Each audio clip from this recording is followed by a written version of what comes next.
So They might like it. I don't it's like hot people out there, you know. you gotta set up a booty cam. Set up a booty cam? The That's fuck? what all the Twitch thoughts are doing now. A booty cam? That's where the poop comes from. No, nothing on that one. Nothing. I don't get no. I mean, it's just factual. It's What do you just want me to say? I don't know. I thought there would be some follow up or anything. All right, no big deal. No big deal. Moving on. So those are my session notes. What about my? Maybe it's under session prep. Yeah, there's session prep. Okay, so I need to add new posts to session 11. Hurry up, there's stuff that needs to go in the house. Save. That way I have something for session 11, and then we'll do new post session 12. Okay. Let's go ahead and have everybody roll initiative.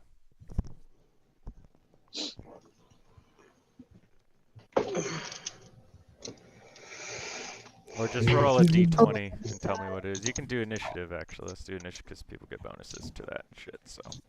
Oh, damn it. 12. Okay, 12. Hell yeah, starting the session off right. What'd you get? Ayo! That'd be a 3. I got a 4. Well, with twinsies, Anthony. With the initiative bonus, I got a 4. I rolled a 3. Jesus Christ. All right, so what about Josh? What'd you get? A 3? I got a 3 as well. Okay, all right. Which means Yeah. with a 12, Kayla, Zen, what happened last session? Oh, speaking of Zen. Do what? What happened last session? You won initiative, so you have to tell us what happened last session.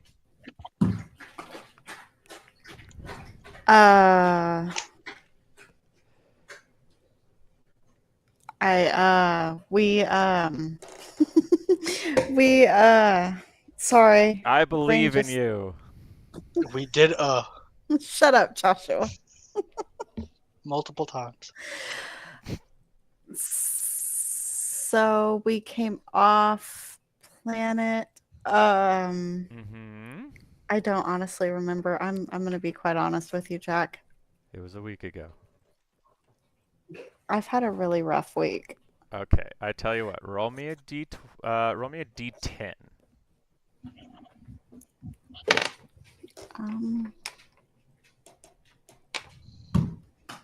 Somebody give her inspiration. I'm gonna have to start writing a recap just so I can hand it over to her. I'm sorry. It's been a day. Don't 8. roll so good. 8.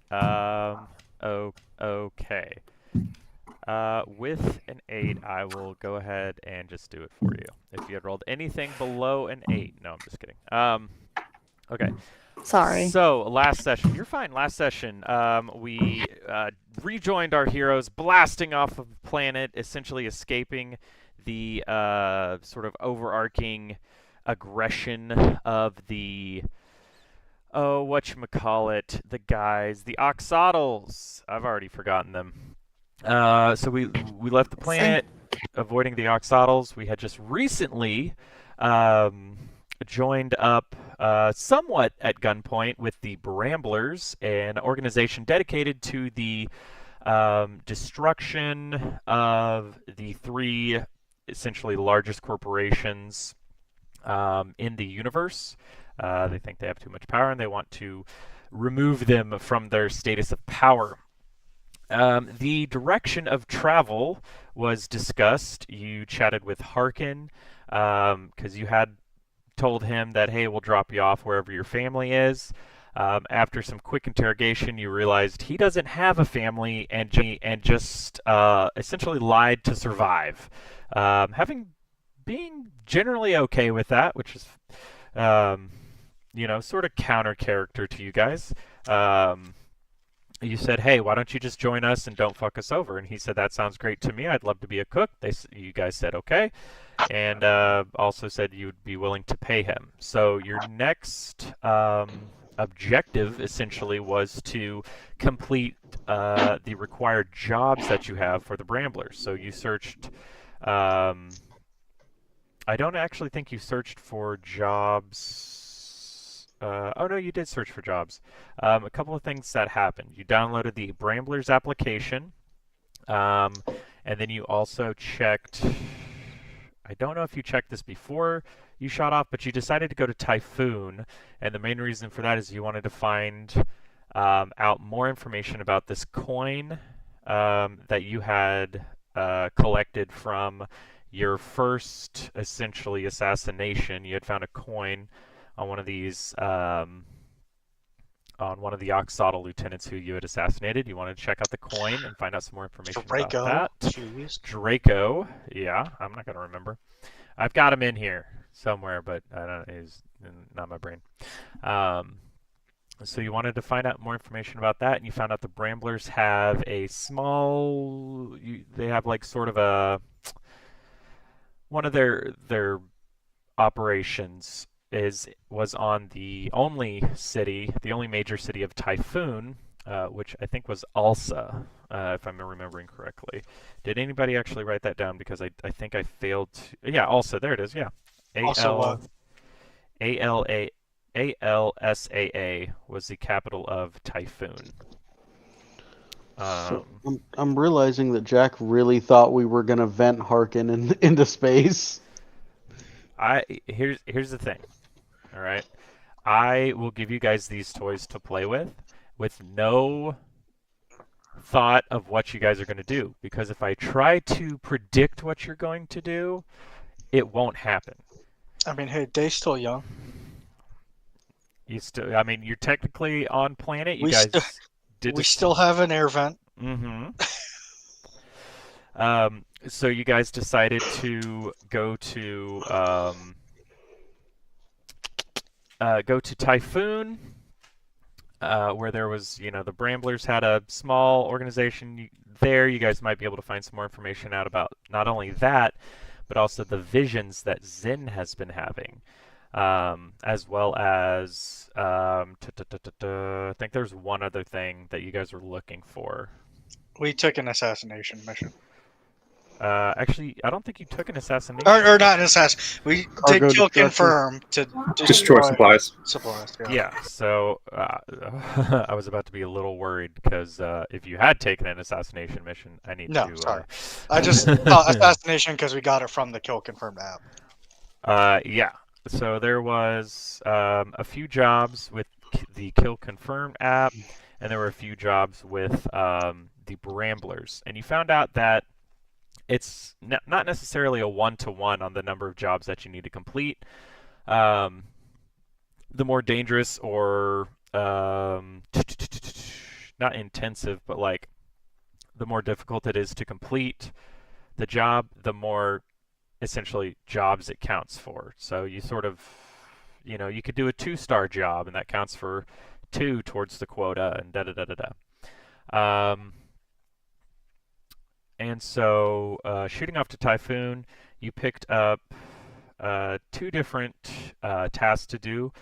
One was destroy some supplies. That was from the Kill Confirmed app. And another one was a delivery mission from the Bramblers, which I believe would count for... Let me see. I think it was just 1 because it was on planet. No, it was 2. It was a pickup and delivery within the city. Yeah, there was one within the city. Hazgads. 2 stars, and then there was one. That was. There was one to go to Hazgads, wasn't there? There was one to go to Hazgads. Yeah. That was also 2 stars as well. And then there was another one that was like leave the galaxy, and you get to do a pickup and delivery, and you get a 3 stars on that one. So. Okay, and then there was there's 3 other jobs that you were looking at. You chose the destroy some supplies Did you ever get any information about who was giving this mission out? I can't remember if I put that in the posting. No, they basically just told us where to go and be Okay. secretive about it. Yeah, so Yeah, and you were then going to meet we a would- individual named Meritor Atoll. And that was sort of your contact who would give you more information. They offered a location to meet, or if you wanted to meet anywhere, you could decide the location. You declined that and said any communication we would just want to do over either over the app or digitally, basically, to sort of prevent any assassination attempts or ambushes or anything like that. And I need to... Okay. And so, having decided that, I think that you decided to go towards the Bramblers sort of outpost here on Alsa and sort of start your delivery mission, as it were. And so that is, oh, one last thing. I always seem to forget these, but traveling to Typhoon, you guys had a little bit of time to sort of familiarize yourself with the ships. There were some bonuses given out. Those of you that they were given to should have written them down and remembered them. Yep. And then Zin also had another vision. This one was quite different than the other one she had. Attempting to connect to sort of the nature of the universe, the nature of the galaxy and space itself. She reached out to a golden thread and was whisked along towards an extremely reddish planet that was just industry everywhere. There was the only living quarters were for those that were working there. It didn't seem like anybody was there other than to work. There was the majority of the population, if not all of the population, were cyborgs. Following the thread, it led to this individual, this young girl, who was traveling through the districts, finally went through a restaurant, pulled out a book with a blackened skull on the front of it that had, 4 eyes, very sharp canines coming out, its mouth open wide. The book began to shake and emit this, and it emitted this blast of black energy that flung the girl across the room. And at that point, Zin heard a voice, a very familiar voice at this point, that just said, "Find her."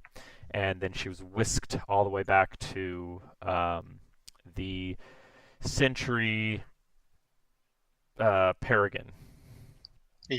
Egret, sorry. I keep wanting to call it the Centurion Peregrine. I don't know why. But either way. The Sentry Egret, my apologies.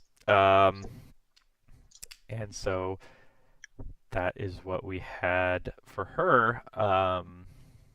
And I think the only one she told about that was San, correct? Yes. Mm-hmm. Okay. So we rejoin our group. Our camera comes down from sort of a citywide view.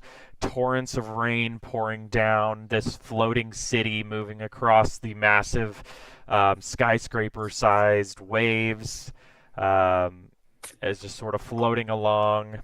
And we rejoin our group, leaving the docks, having set up and paid for about a week's stay at this location. You guys step out of this sort of large building that serves as like this rotund, sort of a Lazy Susan parking garage for ships. And you guys notice there aren't that many spots taken in this parking garage. And the ships that are there are all of medium size or smaller. There's not any tiny craft. There's not any like single fighter craft or anything like that. There's some smaller ships that would, transport maybe like up to 2 or 3 people, but all told, there's probably like half a dozen ships other than yours, and this Lazy Susan looks like it was designed for maybe like 30 or 40 ships. Just a small detail. As you guys sort of step out of this massive building onto the city street, where you can see a few hovercraft, passing by left, right. There's a couple of people sort of walking in front. You guys are in the sort of downtown central section of this city. And what would you guys like to do? Real Starting quick, out. Yeah, sure. I have, because this was just in my head, with me being able to be invisible, I wanted to look up the rules of invisibility for 5e. And again, you being the DM, it's up to your discretion. You were having them make perception checks against me. Okay. And based on 5e, their perception checks fail. What I have to do is I have to make a hide check. Gotcha. To see if they hear me. Okay.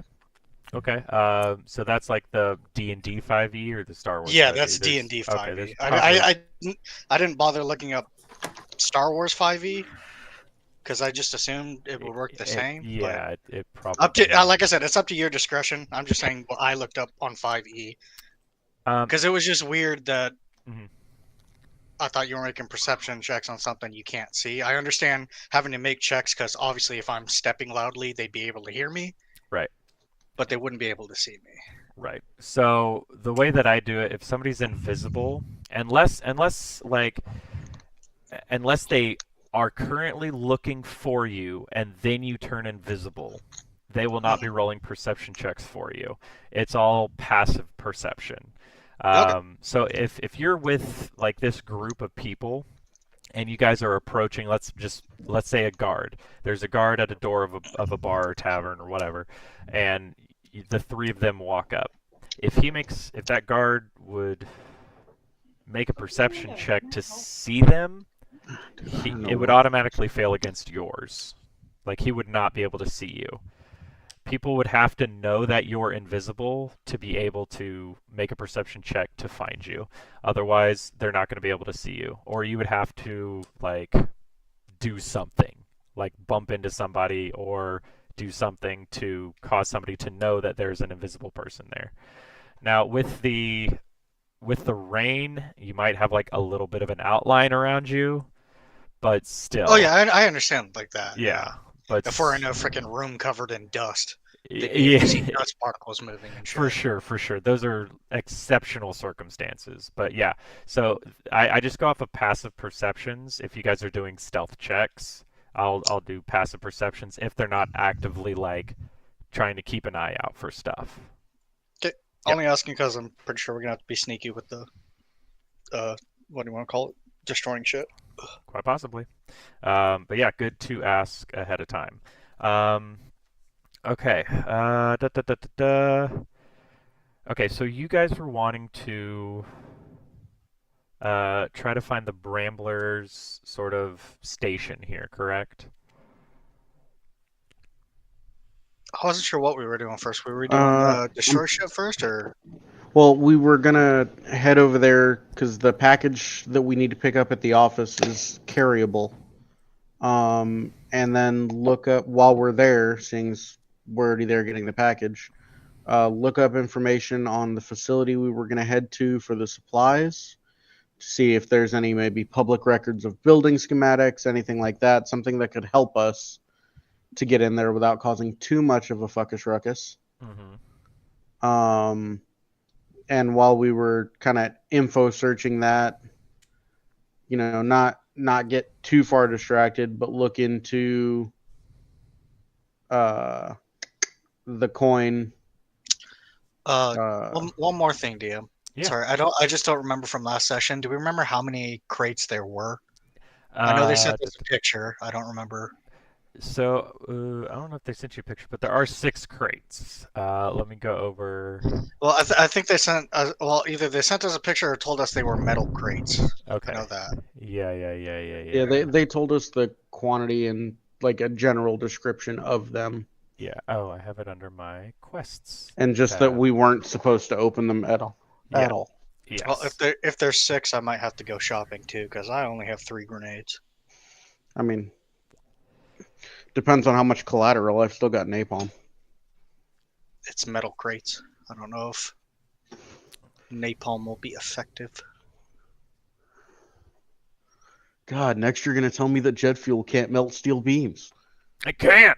I've done the research. I YouTubed it.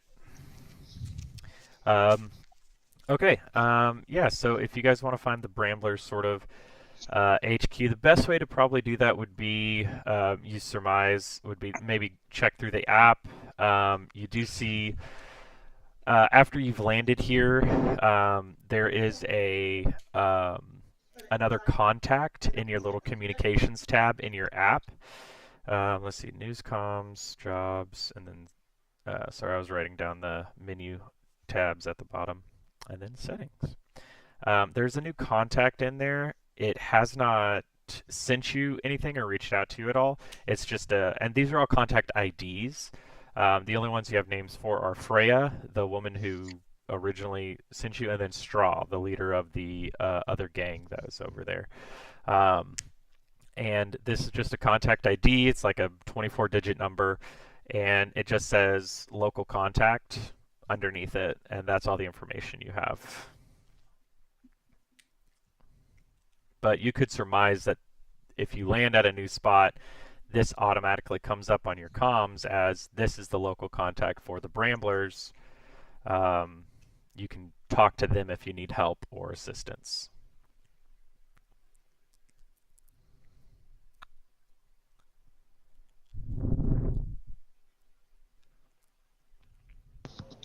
Well, it seems like we have at least somebody to ask about where the fuck we're going.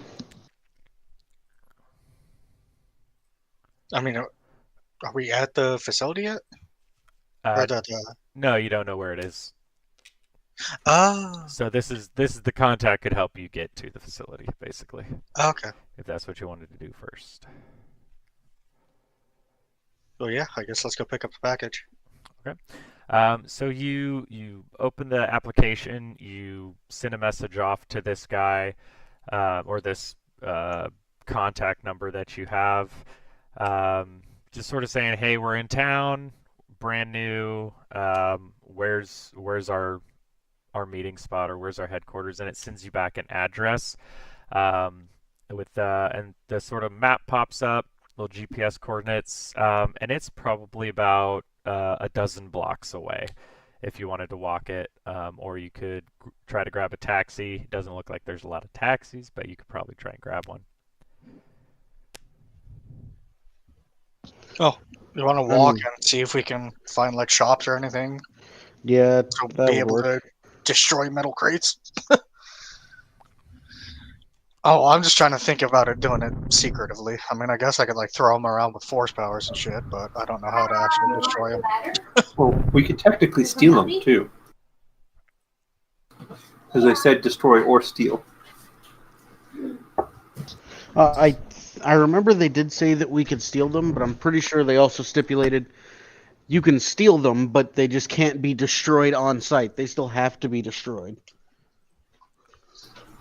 I thought they could be destroyed on site. They just didn't want it to be traced back to them. I think we need to find out, like, we have a rough description of the box, but do we know, like, how big? I don't believe that information was divulged to you. So, I don't know. That's something we'll have to kind of figure out as we see what we're after.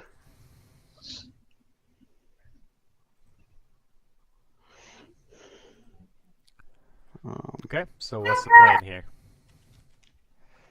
Yeah, honestly, start walking towards the headquarters, look around for shops, get, a feel of the local scenery, if you will, and go from there. Okay, sounds good. All right, well, go ahead and roll me a... Oh man, what check should we do for this one? It's not survival. Not nature. Here, let me pull up. I should always, like, first thing I should do is always pull up, like, the character sheet so I can see all the different skill checks. Here we go. Here we go. Okay. We could do I think investigation would probably, well, let's do perception, because you guys are looking for shops. So let's do a perception check. 17. 17 for anybody who's looking for shops and stuff like that. 17 and 11. Dirty 20. Dirty 20. 2 dirty 20s. God damn. Okay.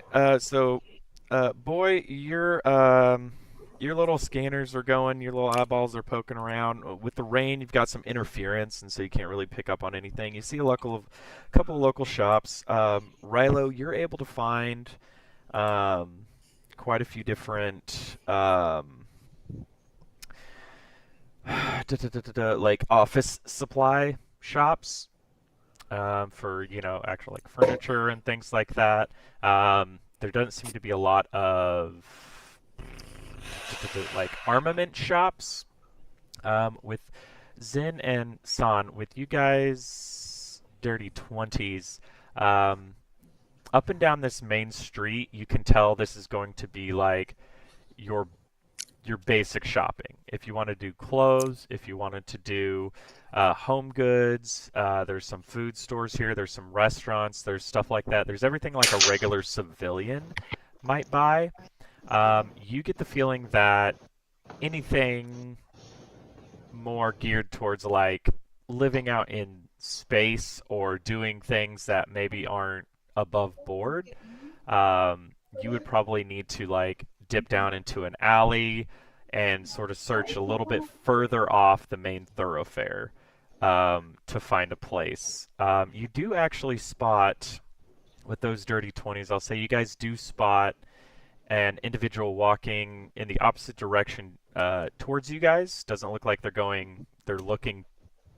not coming to you. They're just sort of walking in the opposite direction. They've got a blaster pistol on the side, and they look like they're more geared for maybe instead of going to have like lunch, they're probably going space hiking or something like that, where they might get shot at. So there's that individual walking by you, and they sort of meet your gaze as you guys are looking, and they begin to give you a little nod and a wave. I'm gonna walk up to him. Yeah, you see it's this sort of medium-sized, average build. They've got long black hair pulled back into a ponytail. They've got a wide-brimmed hat on, sort of like a cowboy hat. They're dressed in generally like darker, like you could almost attest it to like a mud color of clothing, and they sort of stop and sort of give you a little bit of an up and down look. And I'm gonna walk like with my hands up, saying like, "Hey, I got nothing on me." Oh well, I wasn't looking to rob you or anything, son. Oh no, I'm saying I'm not a threat to him because obviously he got the blaster pistol on him, so he's probably wary of people. He says, "You're all right. You're all right. Put your hands down. What are you doing?" Got a question for you. Yeah, sure. Saw the blaster pistol on you, and we're new to this area, and pickings seem a little slim. Do you know where one might get some armaments around here? Well, you're not going to find any up and down the main street, and he sort of looks back and forth a little bit. There's not many people out here right now, and he says, "Are you looking to legally purchase, or you were looking for something maybe more under the table?" Preferably legally, but not against under the table. Okay, all right, yeah, I can respect that. What you're going to want to do is you're going to want to head probably actually that direction. He points off basically across the street. He points off in that direction. He says you're going to want to head 2-3 blocks that way, And then a couple blocks up, and he points the direction you guys are heading, so sort of left and, let's say east, or sorry, yeah, east and north, basically. And he says, and there's gonna be a little shop called Sal's, and yeah, you'll be able to find some blaster pistols there as long as you got proper credentials. You'll be able to get hooked up there. Sal's a good guy, and he'll give you a fair price, for that. And if you need any cells or any power cells or anything like that, he'll be able to hook you up. Doesn't have a lot of heavy artillery or anything, just your basic blasters and rifles and whatnot. Well, I appreciate it. Yeah, no problem. I'll walk back. All right. And gives you a little wave, and he begins to continue on his way.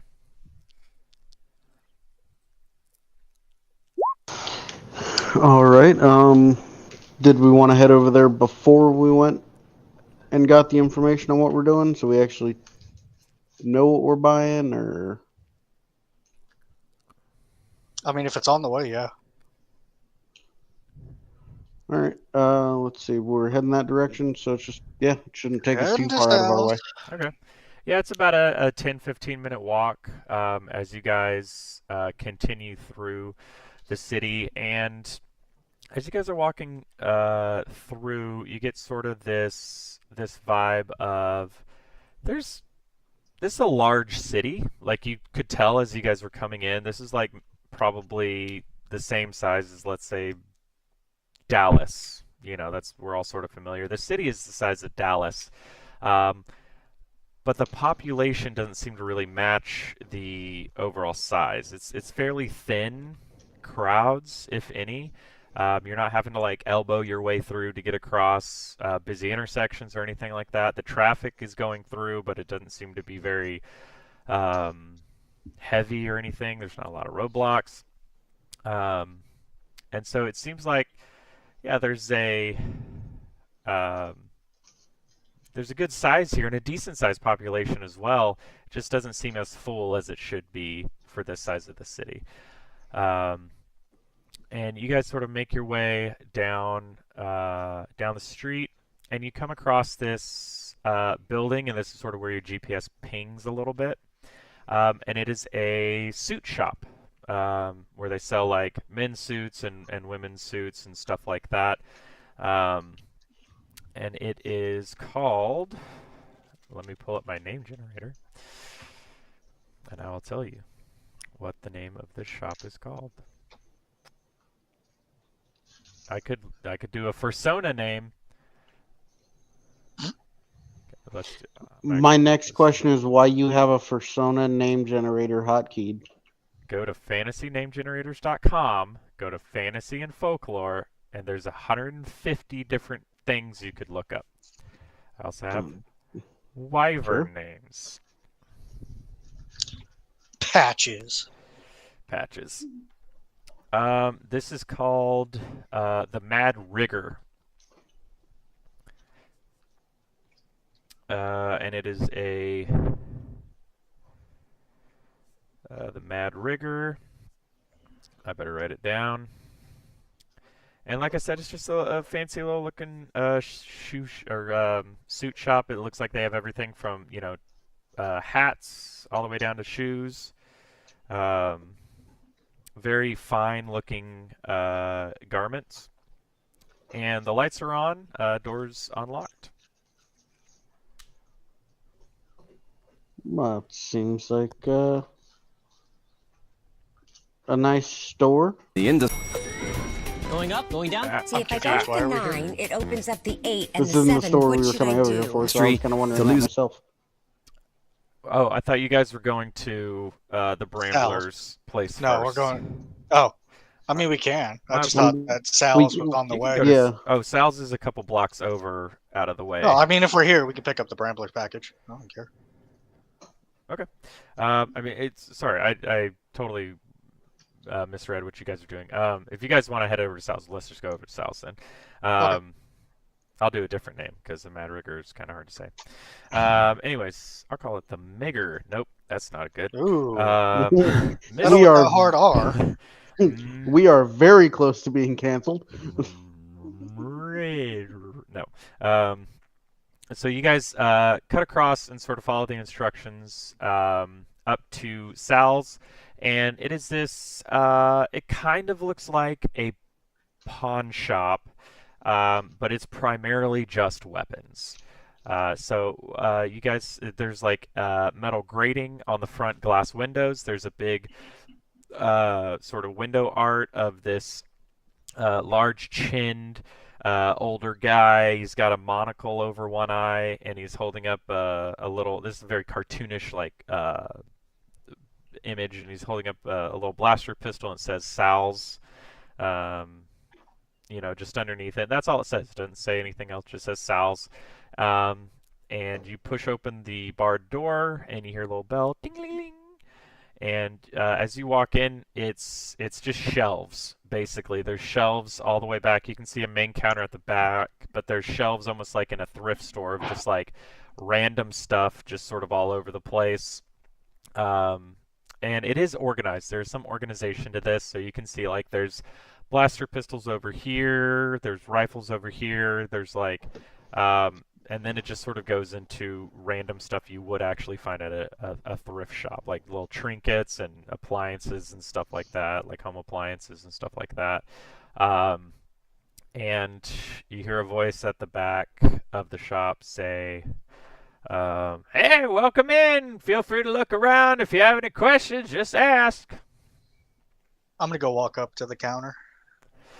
As you walk up, you see sort of the real-life representation of the cartoon character on the window. It's this older guy. He's sort of got like this little hunchback. He's wearing just sort of basic clothing. He's got just like a little T-shirt, and he's sitting on this stool. He's got a red and white like trucker hat.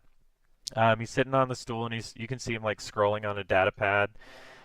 Looks like he might be reading a paper or a book or something like that, and he looks up and he sort of stands up a little bit and he goes, "Hey, welcome to Sal's shop. How can I help you?"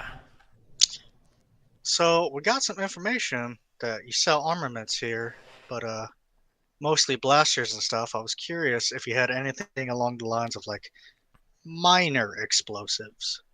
Oh, minor explosion. Well, let me think about that for a second. Go ahead and roll me a persuasion check, would you? Hell yeah.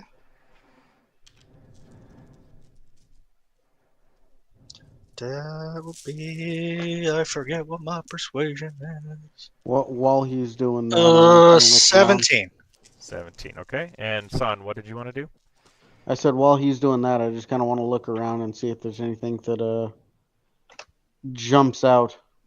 Okay. I'll have you do a perception check while you're in here, and we'll jump back over to Rilo real quick. You said 17? 17. You see he's sort of like, he's rubbing his chin a little bit, and he's got like this little, I would say like not even 5 o'clock, but maybe like 3:30 shadow on it. And he sort of looks over and he says, "Well, I'm sort of inclined to, I've never seen you around here, and I don't know everybody, but I'm sort of inclined to wonder what you might be doing with said explosive material."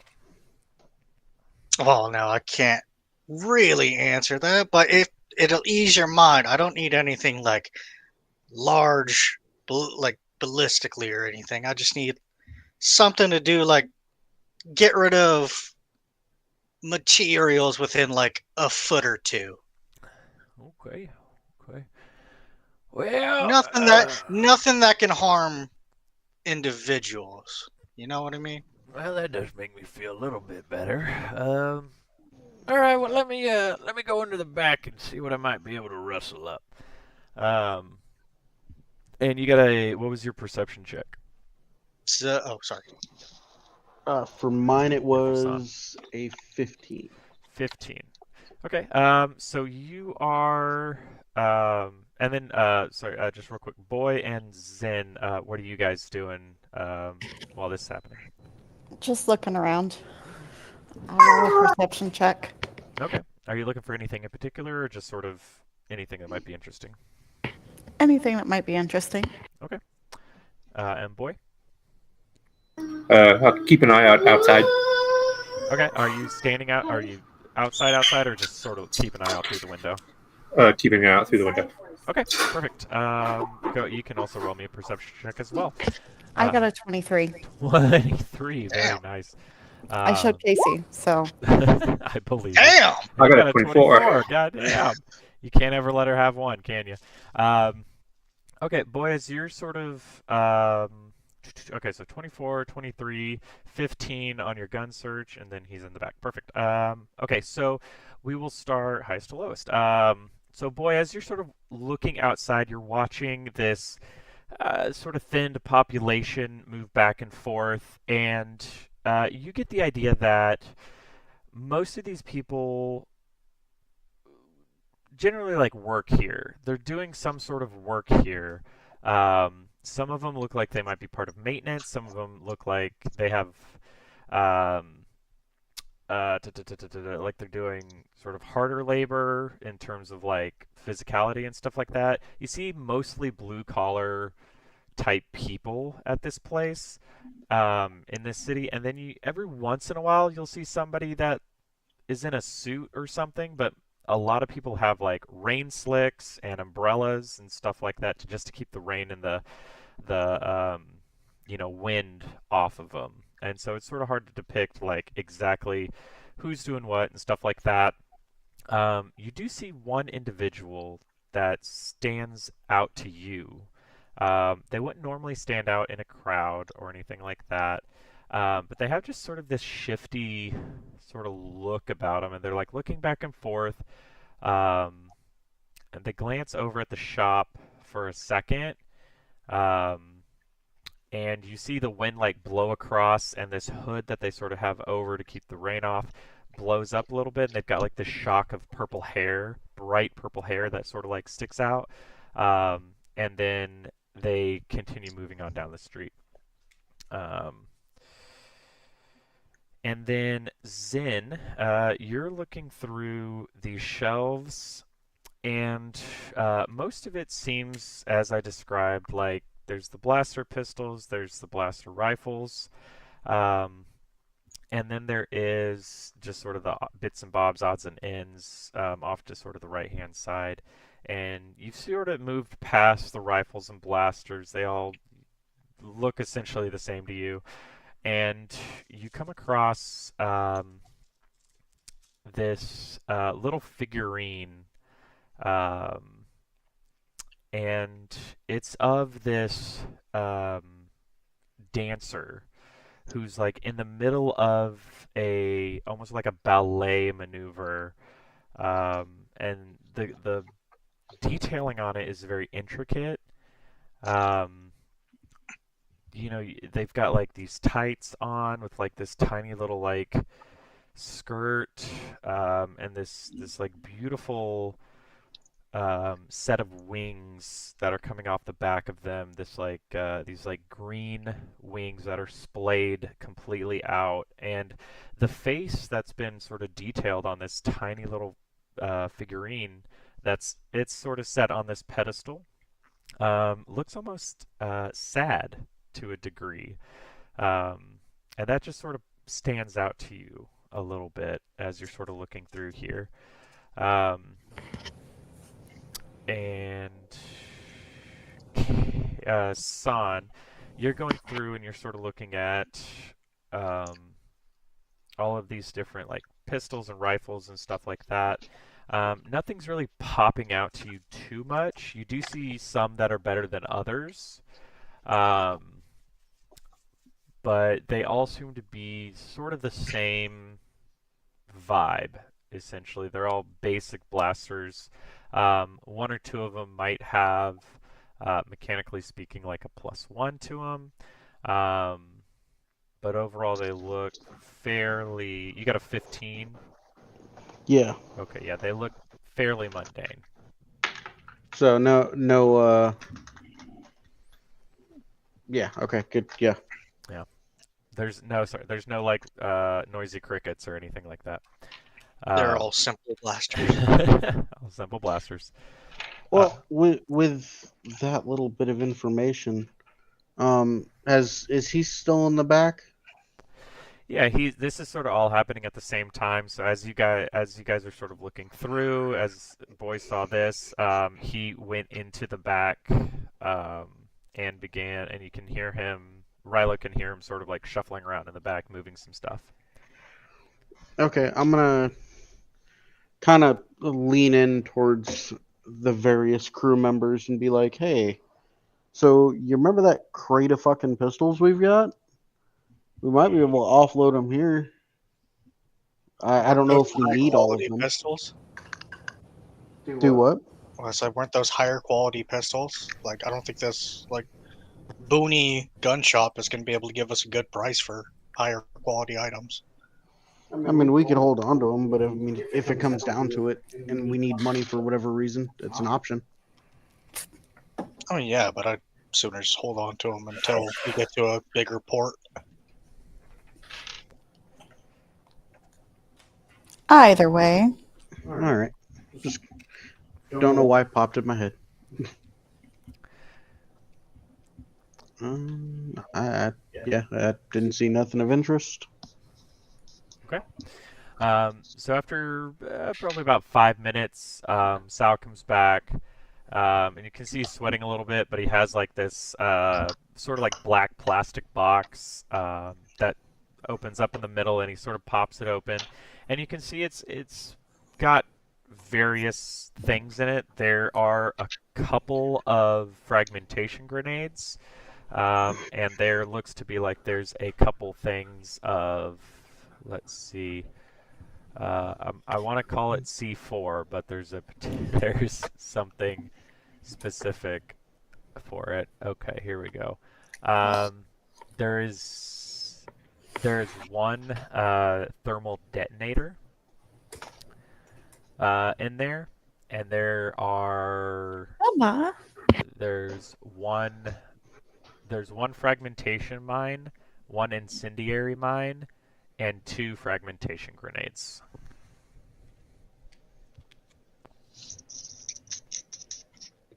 Well,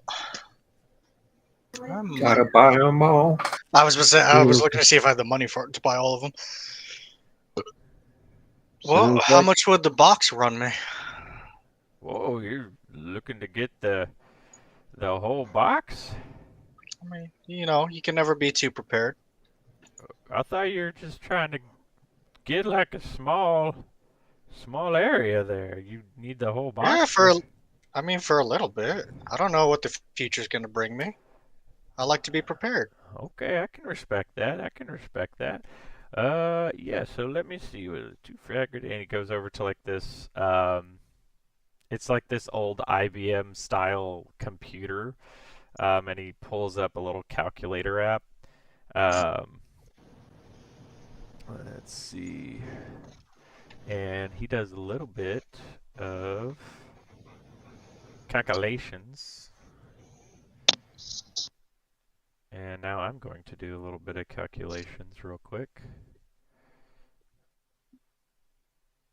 Give me just 1 second. Not to shove my nose in your business, but you'd probably go a long way putting some price stickers on some things. No. I know the price of everything. I just gotta add it up, and pulls out an abacus. Putting it all together. Yeah, he pulls it. Yeah, 100%. He pulls out the abacus. That's your 1. That's 2, 3. Let's see. Okay, so all together, that's gonna run about 4,400 creds. Oof. I mean, what are you short? No, I'm not short. It's just gonna be most of my money.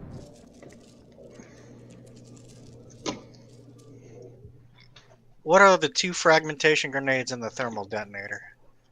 I don't think I need mines. Well, the thermal detonator is the most expensive one there.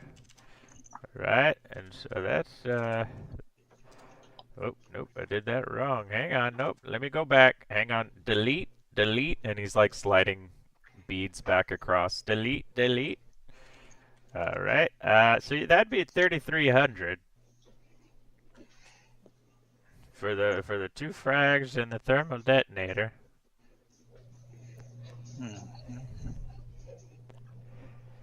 Got a question for the DM. Yeah, sure. If you overload a power cell, could you turn it into like a small explosive? Okay. So this is my thing. I don't. I don't have to look this up. I know that's not in the rules. So Let me see. I'll give you my. Like, I don't think I need a whole like grenade even. Like, and this is me talking to the DM, not the character. Like, I'm just looking for something I can shove inside of a crate, and it's gonna destroy the contents inside of it. Like, if I could make something like that. I got you. So in my position, I know exactly what the crates are, what's inside of them, and what it would take to destroy them. So, basically, shipping crates full of people. So I don't want to just be like, this is exactly how you do it, because that wouldn't be fun. Oh yeah, I didn't even think about that, honestly, Anthony. What if it's people?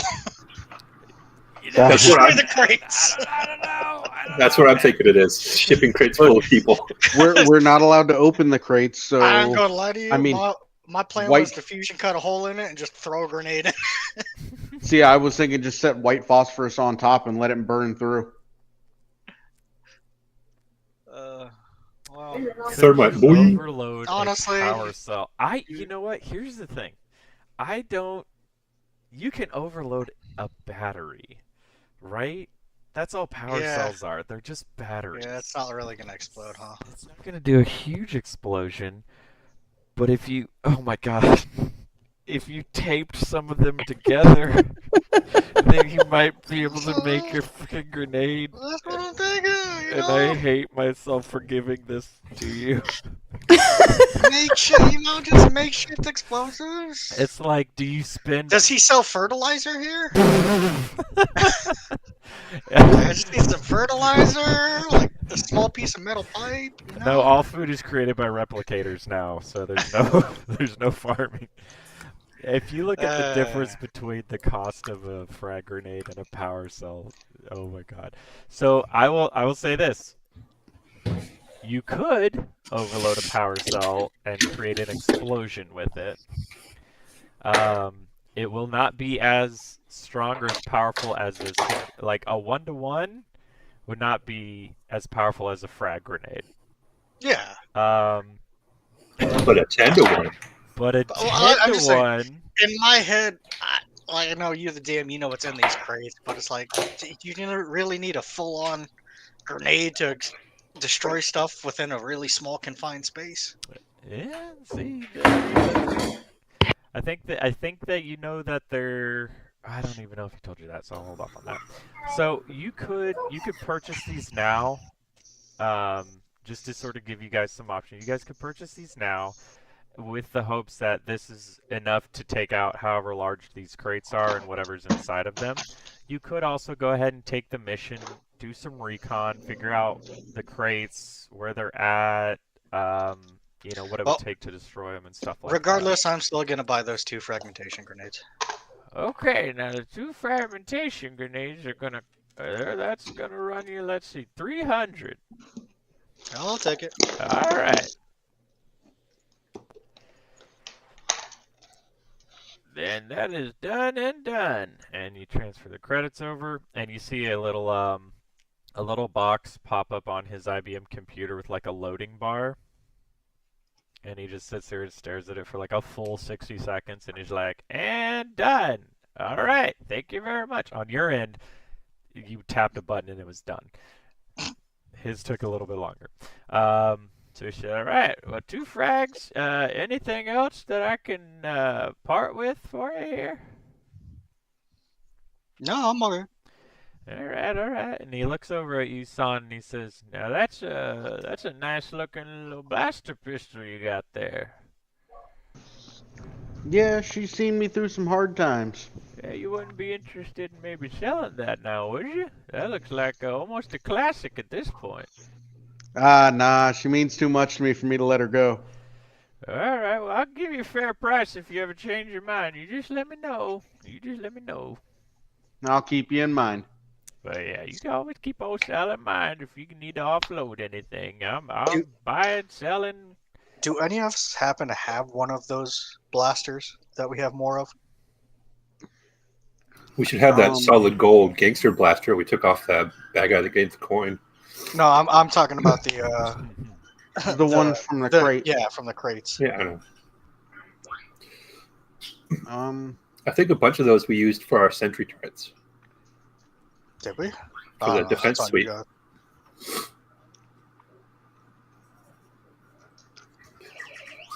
I mean, somebody's gonna have to keep track of that. Like, how many do we have left?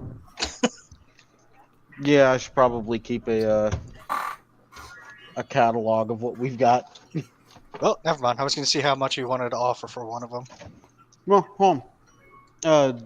Zen, you have a blaster pistol just because you wanted one just in case, right? Yes, I do. I forgot about it. Can I borrow it for a second? I will give it back to you. Yes. So I'm going to take that blaster pistol and go back to him. Yeah, sure. And what? Ask him about how much he'd be willing to pay for a couple of these.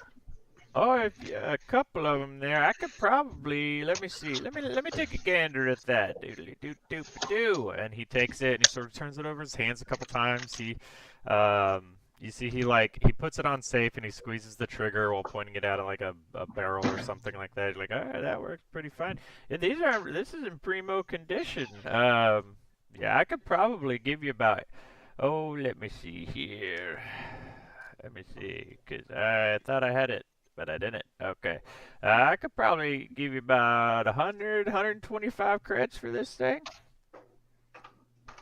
Well, we'll think it over. I appreciate it, and I'll take the pistol back and give it to Zim. At least now we know how much they're worth. Yeah, at least. At least here. I don't happen to remember, and I don't think I ever wrote it down. How many blasters were in that crate when we started? I think it was a dozen. Let me see if I have it in my notes here. At some point, we'll have to go around and figure out how many have been utilized for ship defenses and how many are still sitting in the crate. Okay. Crates. Yeah, that's if you guys lost the battle. You just have a sheet that says we're all dead? If you guys had lost the initial fight against the two droids, I have what would happen.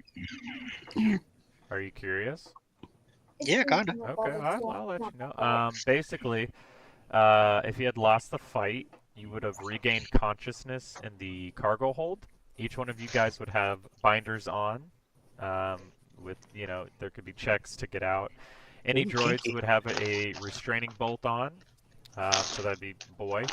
And you can attempt the save at advantage. I think the con save advantage. Glasher would be outside in the crew quarters, but will come in at any loud sound and will attempt to restrain any escapees, but will knock them out or kill them if he can't keep them under control. And then if you had decided to if you had lost the fight or if you decided to go to the rendezvous point that Harkin was talking to you about, you will land on a large moon. There would have been another ship and 4 humanoids standing outside, and there is one Rhodian, a droid, a human, and a Twi'lek that would have tried to kill you. Nice. If you guys had, yeah, there was a Rhodian standing in the front wearing a long duster and bandana across his face. I would have wanted that duster. I'm telling you. See, and I was gonna say, what I'm hearing is if we would have landed, we could have left that moon with 2 ships. You could have. You very well could have. Yeah. There was also a pilot in the ship. He would have stayed inside unless the leader, Gearscore, fell, or 2 or more characters other than Gearscore fall. All right. Run it back. We're level 1 again. Yeah. We're redoing it. Yep. Jekker falls. And then if Jekker falls, the pilot Frel would have started to spin up the engines and would have taken off within 1d4 turns, and then the other NPCs will attempt to extract Jekkar. But if the two NPCs fall, Frel will come out of the ship to help and fight, unless it looks like they're about to lose. Like if 3 people if Jekker was the last one, he would have started to spin up the engines. So yeah. Good to know. Yeah, and the droid's call sign was FU-817CH, which is just FU bitch in Leet speak. So, and he had random stickers all over his chassis from like different restaurants. The human Vel was a sniper, essentially. It had a helmet with like a readout over one eye with a long rifle and a poncho. And then Twi'lek, their name was Loeb. They had a dark black long sleeve shirt and a tac vest, like a tactical vest. So they were a scout sniper. That just makes me think we need to find Boy a girlfriend named 80085. It's like, BB-8. It's just 2 of those. It's one droid, but it's just 2 of those together, and they're just rolling. No, around. It's an R2 unit with 2 of them taped to it. Literally just duct tape, like 4 or 5 rounds of duct tape across. Yeah, exactly. Write that down. Write that down. Sounds like my kind of night. Just a night? Yeah. No, he's in love with the AI. So That's true. All right, are we going to? I already forgot the name of it. the The Hard R, whatever that place was called. The Mad Rigger. I'll stand by what I said. Look, we gotta rename this, man. I'll rename it. It's literally renamed the Hard R. The Hard R. Not doing that. Nope. It's actually just a speakeasy. I'll do the. You know what? I'll call it the Kingsman. The Confident Rat. No. The Confident Coward. Yeah, Sure. I'm gonna call it the Confident Coward. Sounds like me. You're like, I'll fuck you up. I swear, dude. Unless you send assassins after me, and then I'm terrified. Forever. This is Rylo's story arc. I love it. Like, I'll kill you, he says to the tow truck driver, and Jesus Christ, please not me, he says to the assassins. I mean, it makes sense. It makes sense. I mean, it's tracking. He's a freaking 16-year-old. I know, right? I'm an edgy 16-year-old, and then I find out, no, there's actually adults in the world that can fuck you up. It's the shit-talking teenager that gets beat up by somebody else's dad. Oh my god. My dad can beat up your dad. Yeah, well, my dad let your dad beat me up. Oh, Jesus Christ. Wait, what?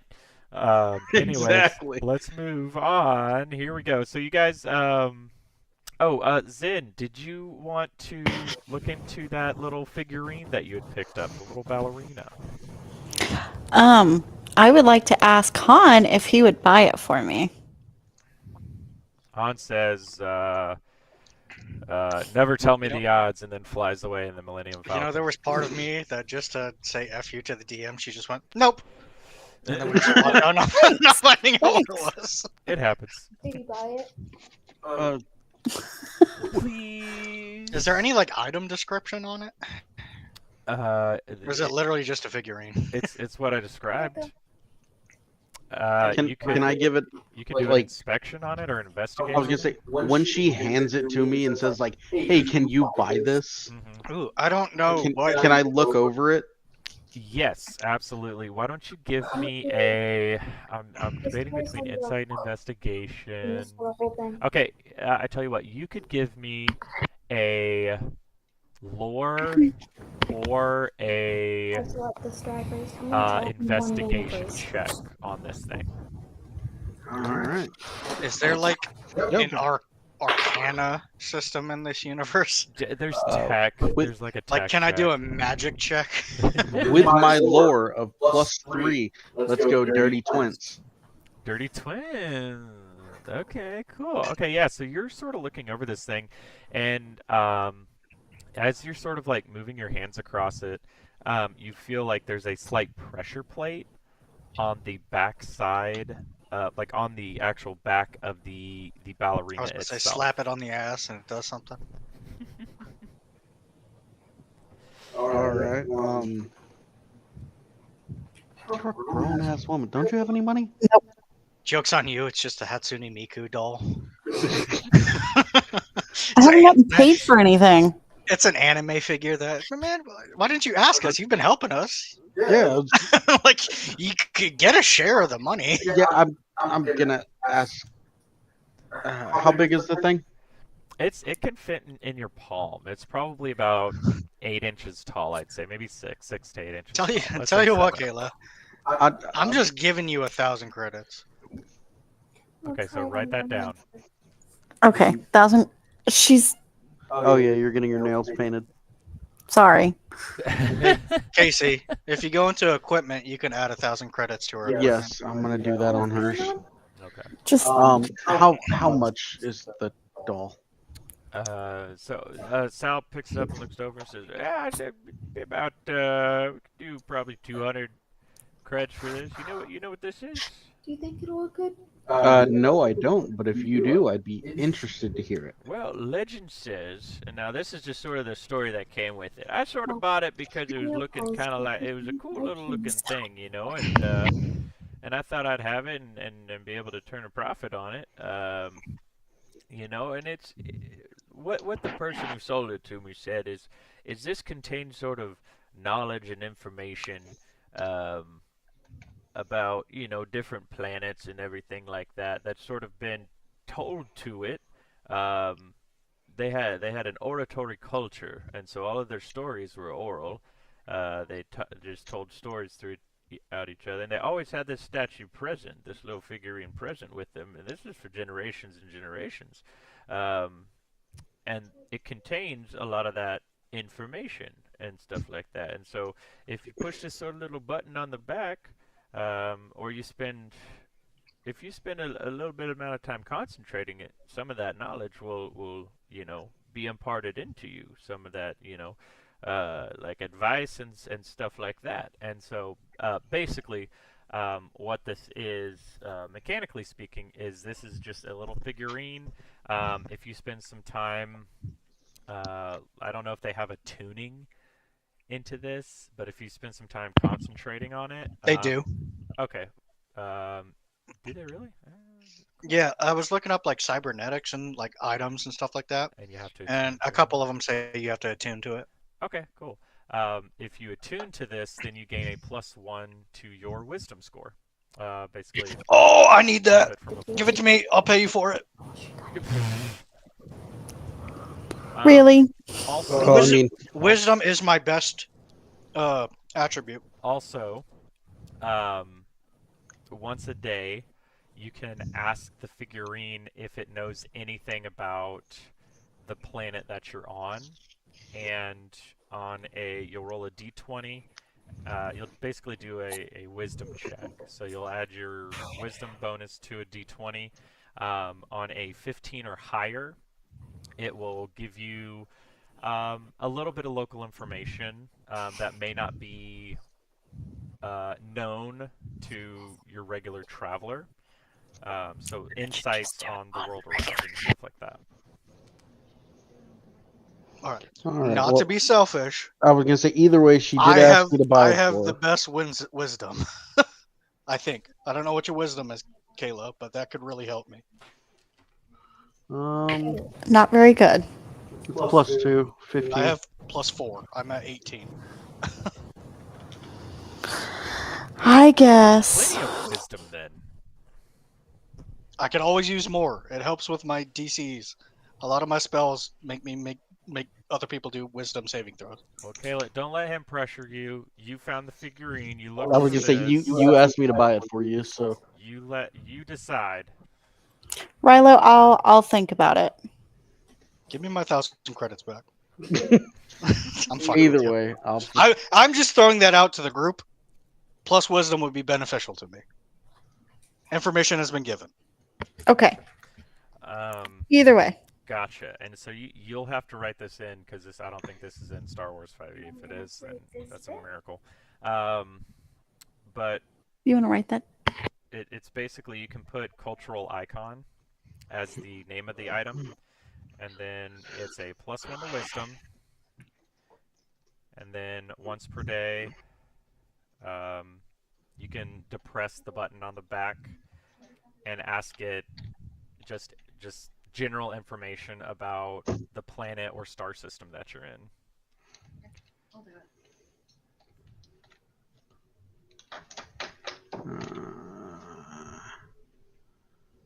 But before you press the button, you have to say, "Hey Siri."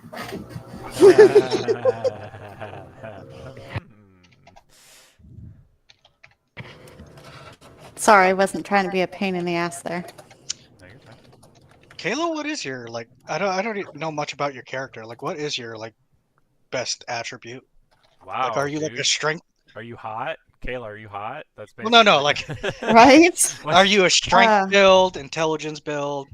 Strength and wisdom. Yeah. She's oh, a you paladin. are okay.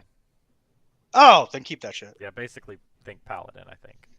Yes. Well, if never sorry, mind. give If me you the actually have stuff one- that, I don't know why I thought she was like a tank, but No. if you have like stuff that actually is beneficial to you, then wisdom, keep it.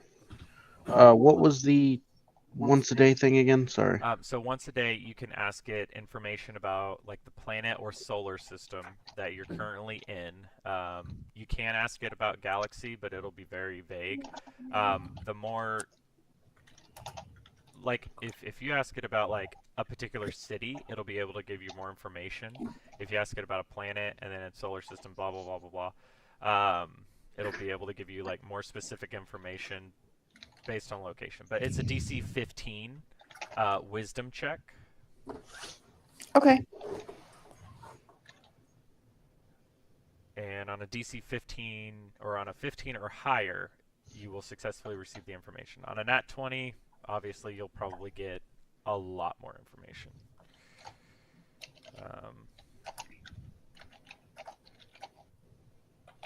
Yeah.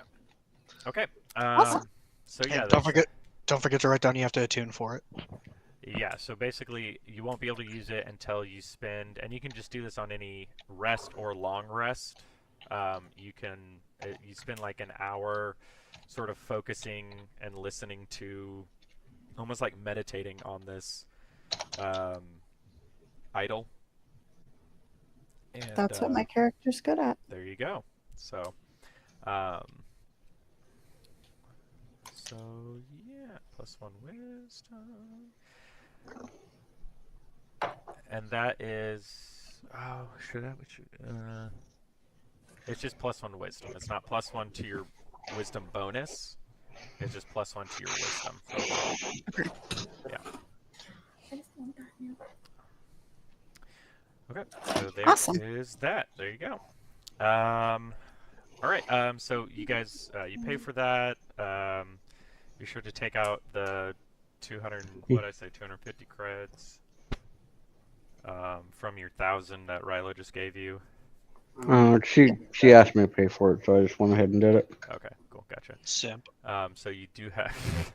I mean, they're married. What are you gonna do? Oh my God! What if Zin married San? Oh my God, that'd be so cute. It'd be like a Dharma and Greg situation, you know?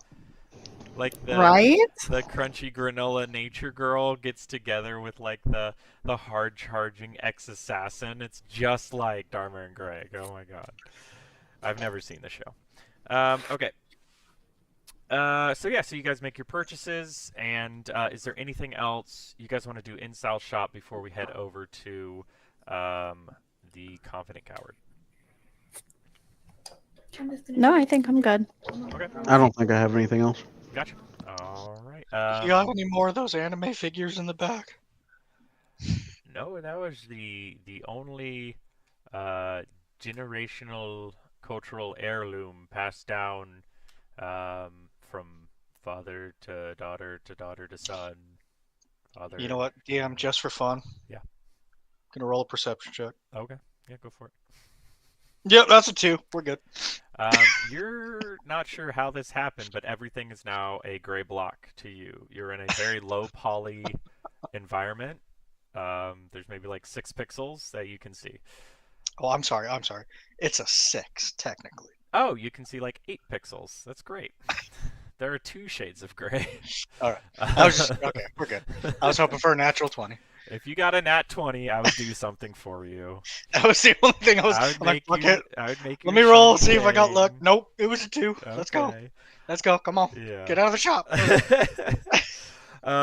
Okay.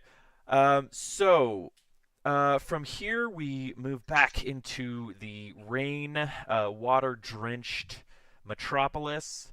As you guys are beginning to move towards the Confident Coward, the rain actually lets up a little bit. It's more of just sort of a mist falling down at this point.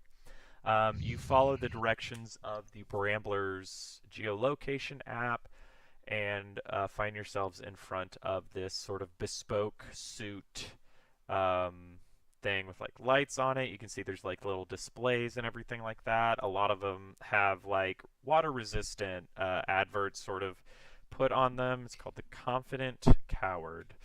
And I never said the other thing that we're not going to talk about. So,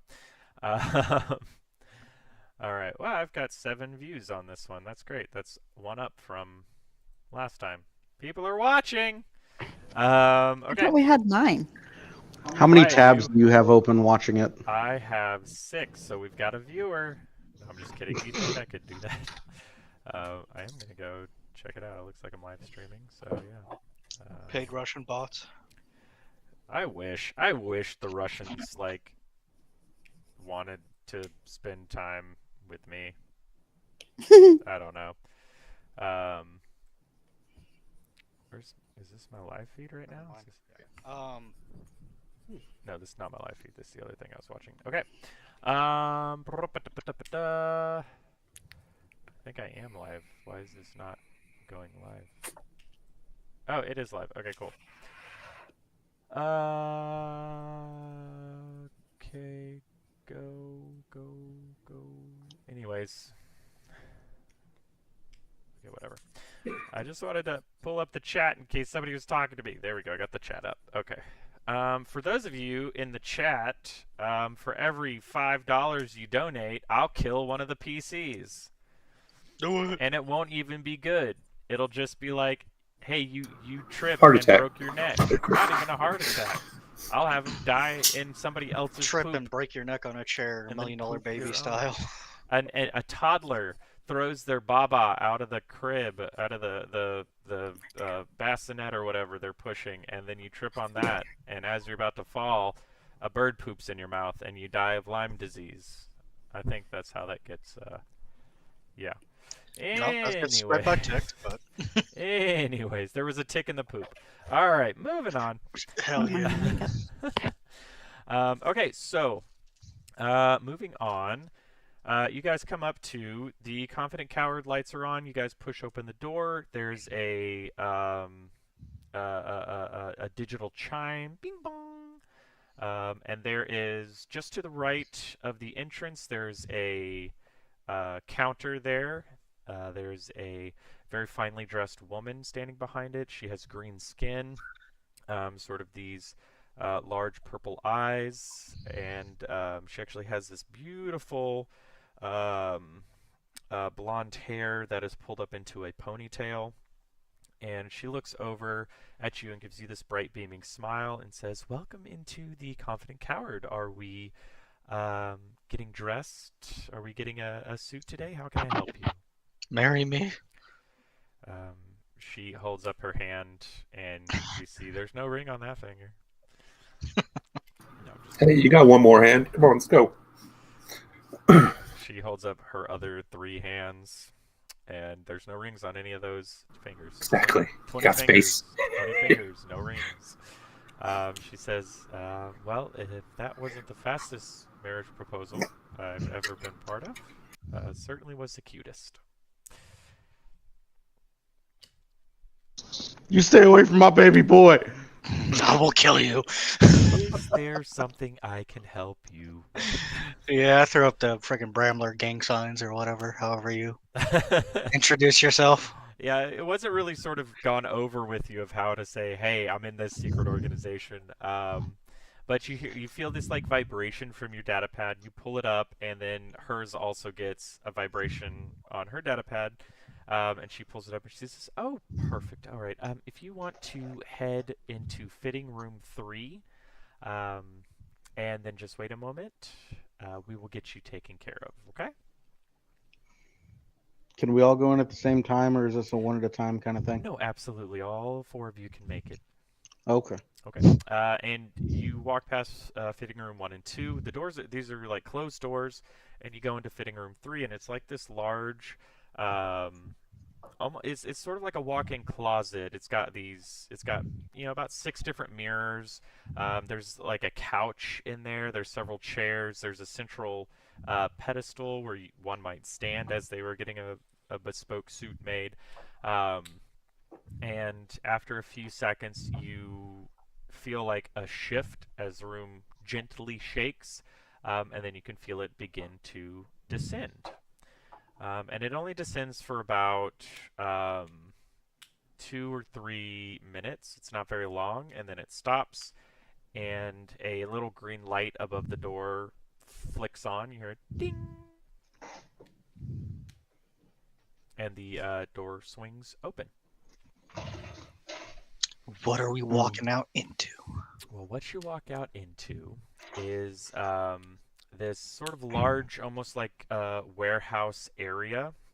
It seems fairly vacant. You can see that there's like 1 or 2 people off over by maybe a few crates, and there's a few tables scattered about. There are, in this massive, I wouldn't say massive, it's a large warehouse area. There's like shelves that run the length of it, and then there are a couple of vehicles in here, and then sort of little bits of equipment scattered here or there. The space feels very empty compared to what could fit in here.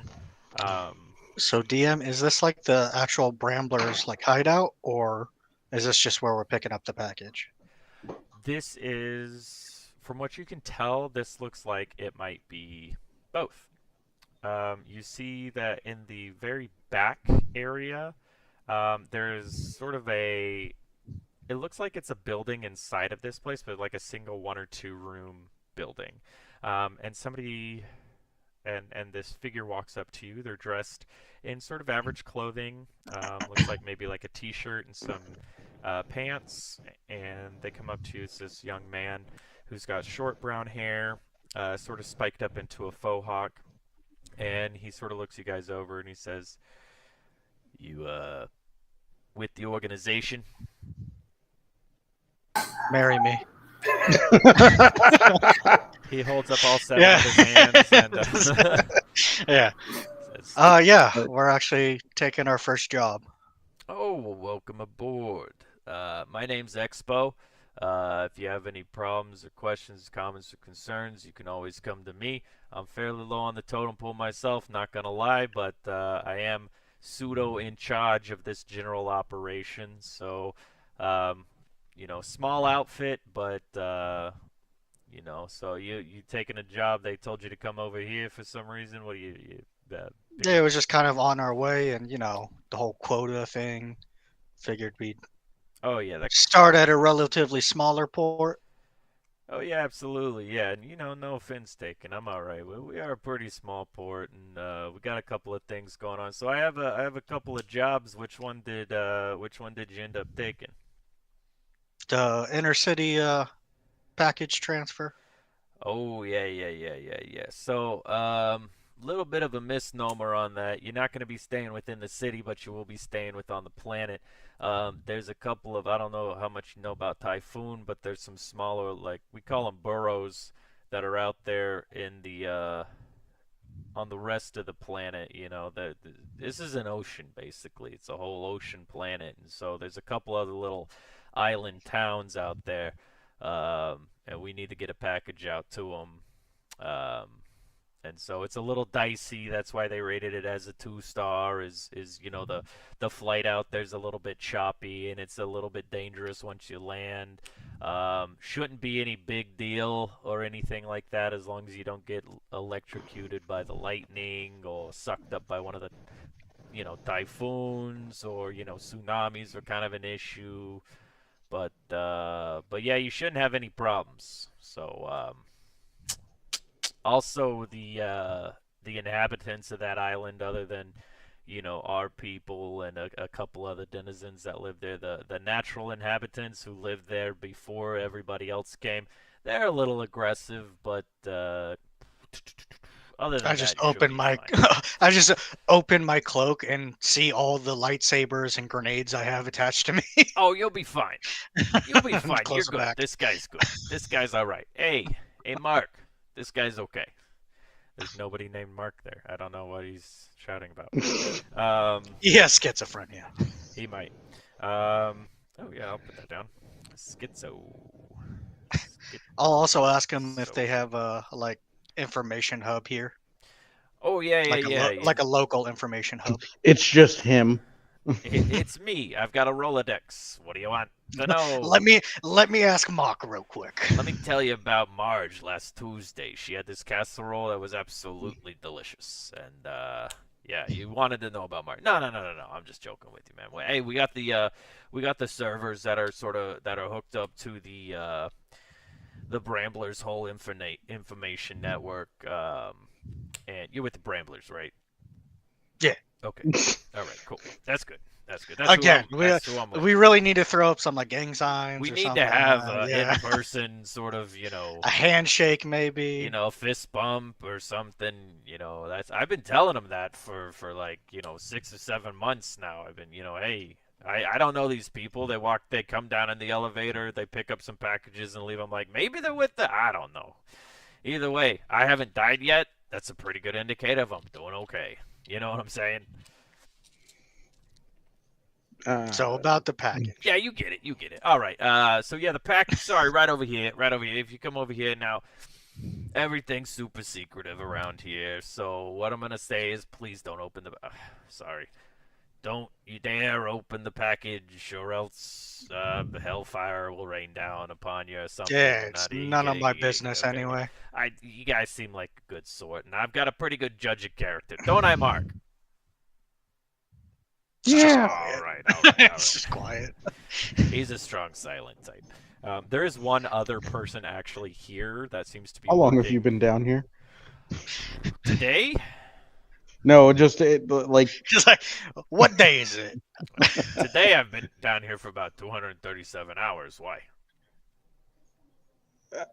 Nothing at all, bud. You're doing a great job. Good job. Hey, it's good to hear that from somebody who just joined the organization. I appreciate that. Anyway, so yeah, it's just this little package here, and he picks up about a bread loaf, maybe a little bit bigger than a bread loaf, and he picks it up and he just sort of holds it out. Who wants this thing? I'll take that. You gonna take that? All right. He hands it to you. It's kind of heavy. It's not like it doesn't weigh as much as bread, like you would expect, but it's a little heavy. It might be a little bit might be a little difficult to run with after you've already been running for 20 minutes, but other than that, it's just a little bit heavy. And he says, "All right, yeah, so go ahead and just drop this off. I punch in the coordinates here, and beep boop boop." Are we meeting anybody, or just kind of drop it off like next to a park bench? There's a location. The instructions should be updated to your data pad. Looks like you're just going to be dropping it off on the front porch of one of the houses out there. So you drop it off. Got it. You do the Uber thing. You take a picture and send it back, and you automatically get credit towards the number of jobs you need, and the credits given over to you as well. So got it. Yeah. Do you have an atmospheric ship that can travel through atmosphere fairly well? Well, we made it to the planet, so I'm hoping so. We have a spaceship. I could probably use something a little smaller to get around. Well, just if you don't have the modifications for your spaceship for atmospheric travel, it's going to be a little bit more difficult to fly through the winds and stuff like that. You could always rent one if you need to. We have a Brambler rental that's just right outside the spaceport, so you'll get your discount or whatever on the rental and whatnot. But I think it's like 100 credits a day or something like that. All right, good to know. Yeah, I mean, I'm not trying to push anything on you. I'm not, I'm not working on commission here. I'm just letting you know, if you wanted to rent it, it'd be a lot easier to travel through the rain with something that's been built for this travel. Okay. All right. All right. DM question. Yes. Is our ship big enough to hold another ship inside of it? You could hold like say we wanted it to buy something for interplanetary travel. Is our ship big enough to hold like a smaller vessel? I believe so. So what? I will need to look under the Starship of the Galaxy rules, but there is a modification that you can get. I think it's like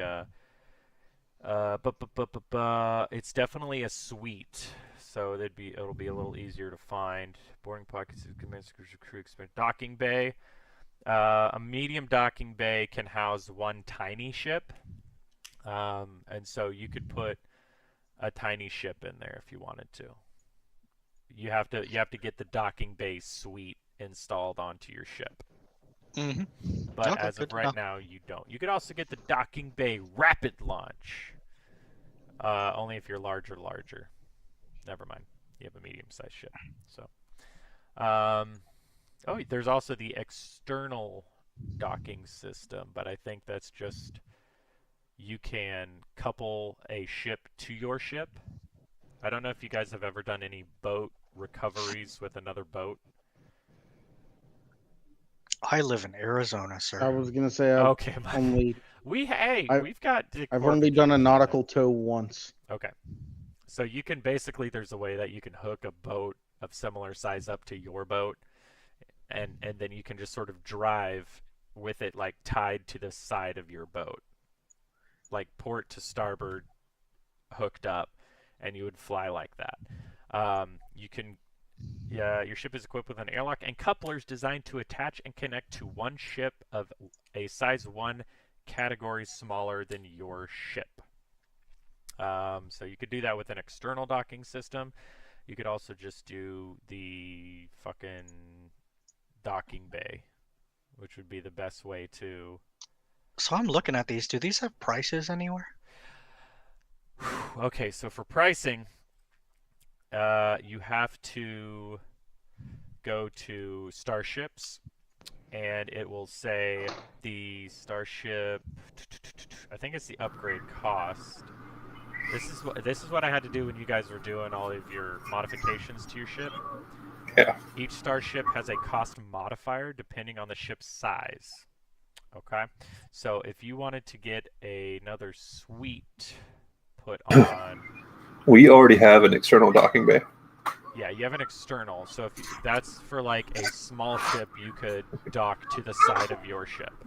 Yeah. Oh, okay. But if you wanted to get a tiny ship in your ship, we'd need the other one. You would need, and that would cost you. A suite costs 5,000, but you have the cost modifier of ×2, so it would cost you 10,000 credits to get you the docking bay installed. Okay, I think we'll work with the external docking bay for a while. With the external, I do have a question. Yes. As to hyperspace. Yeah. Is it included in the hyperspace bubble? Or is this something we need to be concerned about as soon as we hit hyperspace, losing whatever ship we attach to the outside? That's a good question. That I'm not entirely sure of. Let me see the external docking system. While a ship is coupled to your ship, the ships can share primary systems as appropriate, and creatures can transfer. If at least one external docking system is occupied by at least one ship, your ship's flying speed decreases by 50 feet, turning speed, and blah, blah, blah, and its hyperdrive is considered one class greater for determining travel time in hyperspace. So it looks like, yes, you could go into hyperspace, but you would be slower in terms of like travel. Okay. Yeah. Yes. So what job do we want to do first? Because technically, I think the supply one is in the city. I think so too. That's part of the information we wanted to look up was the address for the supplies. Find out as much about that facility as possible Okay. before we go site it out. Gotcha. So yeah, Expo hands you this package, and he says, "All right, the delivery time on it is within the next like 5 or 6 days. Doesn't seem to be a super high priority. Just needs to get out there. As long as you can get it done within a week, I think we'll be all right. Once again, I don't run that, but I just sort of I'm just sort of the middleman, you know. They say this needs to go, I say okay, and then I hand it to the guy running it, and I say okay, and then it goes on. All right. Got it. Doing a great job, Expo. Yeah, I know. I'm still alive, but I'm dying tomorrow, so. Well, rest in peace. And we're gonna head over to the network. Adios. Yeah, you head to that sort of like building that's essentially just like a room with a ceiling in it. And you open the door. You see there's like it's sort of like a business center at a hotel, right? There's like a few computers over there and like a shitty printer that never works in a different corner, and then you see like there's a bunch of like big black servers at the very back of the machine. It's fairly chilly in here, just to try to keep the servers up and running.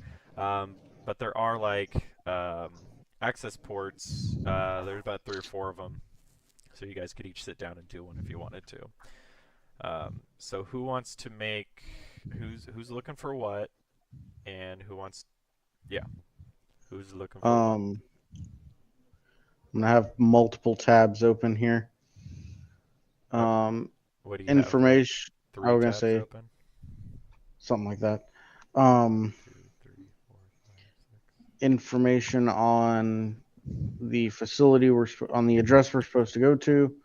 I want to see if I can find anything about the description of the book that Zen brought up. Okay. There was something else. I don't remember right now. Okay. The coin. Coin, yes. Tab 3, coin. Okay. So how about we do it like this? Coin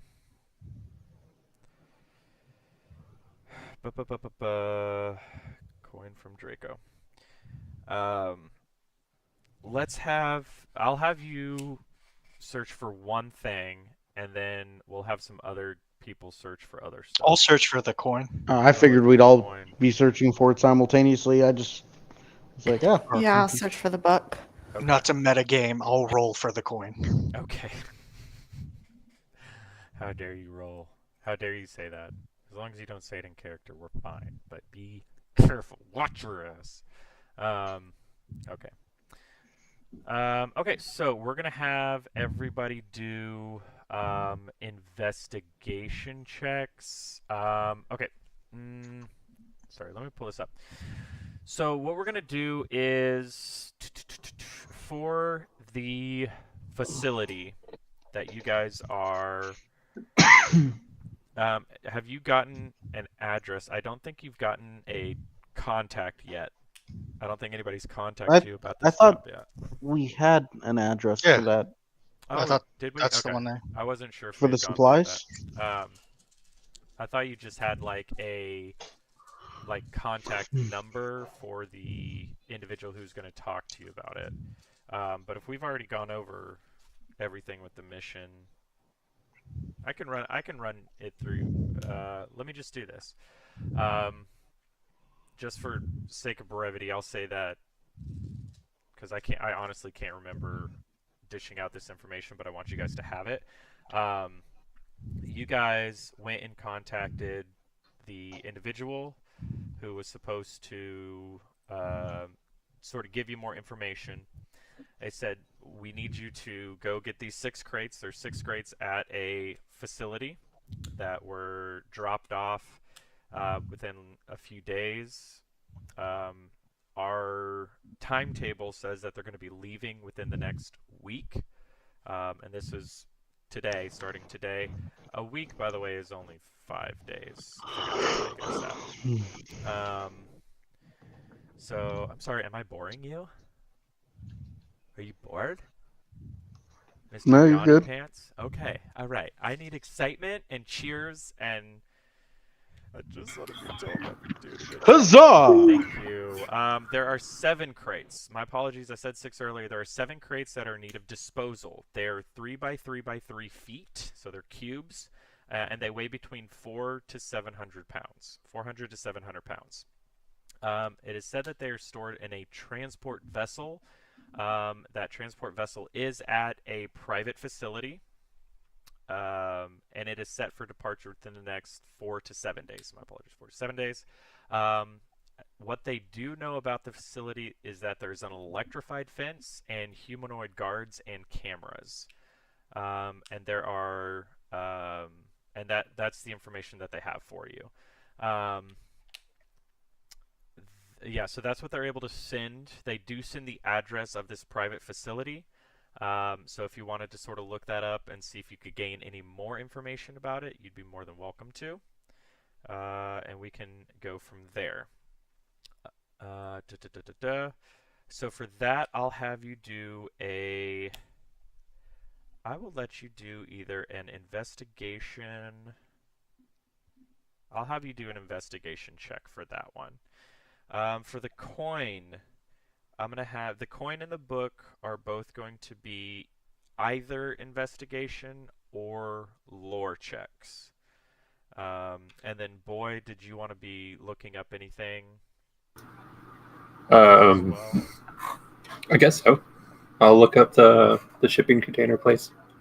Okay, to destroy the thing. Okay, so I'll also have you roll an Actually, you can either do it like this. You can, one of you can roll with advantage for the shipping container place, or you could both roll for it if you wanted to. So if somebody has a higher investigation, you could do it that way. You guys decide that. I'm going to go get some nicotine. I'll be right back. Okay. I was gonna say your investigation's pretty high, isn't it? +6. Yeah, then fuck, I'll give you advantage because I've only got a +1. 22.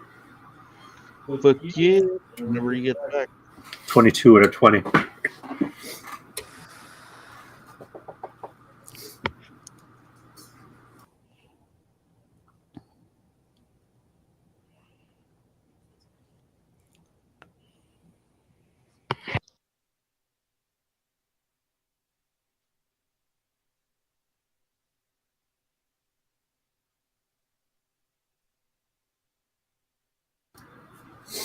I think we're going to need bigger than grenades, though, because if they're 400 to 700 pounds, that's a lot of stuff to blow through. Well, 400 to 700 pounds, you got to think that's 2 adult males.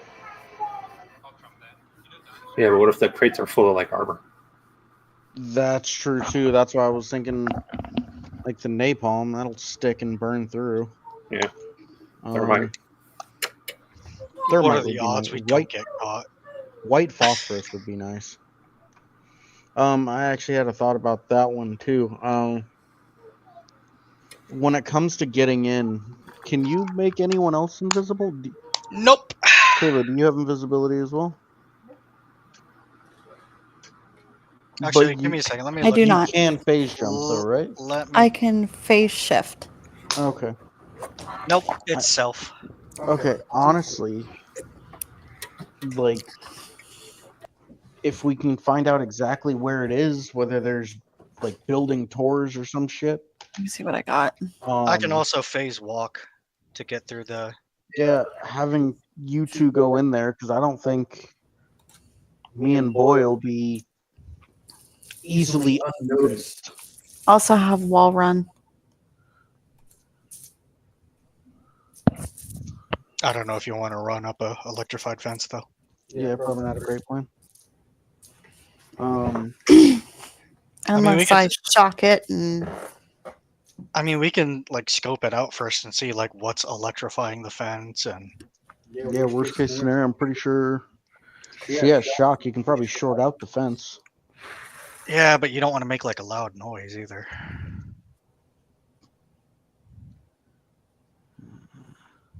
I don't know. We'll need to get more information on whatever we get from the computer, and then whatever we can get from physically going over there. I mean, I don't know. I guess if we kill a janitor, there'll be a job opening. I could try to get hired. In a week. Yeah, I was about to say, I don't think our timeline's that great. Not to mention, you got to realize we have to do the other job within 5 days too. So we can only spend a day or two on each job, pretty much.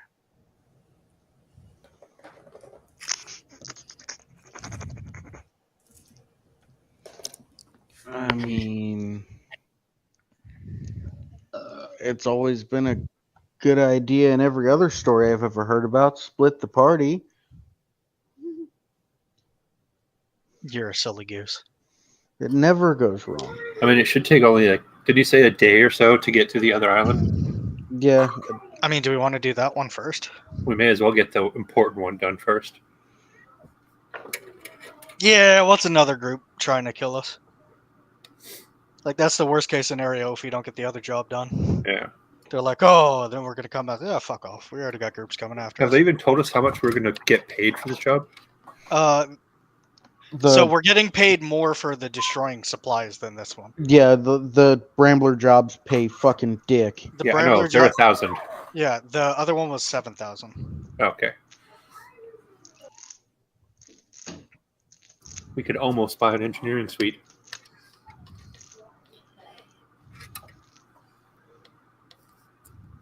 I mean, I've still got 13 grand. Okay, then we could buy an engineering suite. I have 4 grand as well. And then I can get my new body. Well, I mean, we also might want to look into getting a small ship so we don't have to keep renting. Yeah. Yeah, I was kind of thinking about maybe, but I mean, with the 4 of us, at current point in time, getting something to get around whatever planet we're on would be great. Because I thought about doing maybe some form of small fighter, but that takes 1, maybe 2 people off the ship, and if something happens, yeah, they're out there running interference, but how's that going to affect the systems on the ship being controlled? Yeah, and it's a tiny cost, $12.50. I mean, we could do. Oh, I could buy one now then. No, like 12,000. Oh. Okay. I've been back. I had muted myself. I'm sorry. Like, that's fine. We're talking anyway. Yeah. What about like strategy?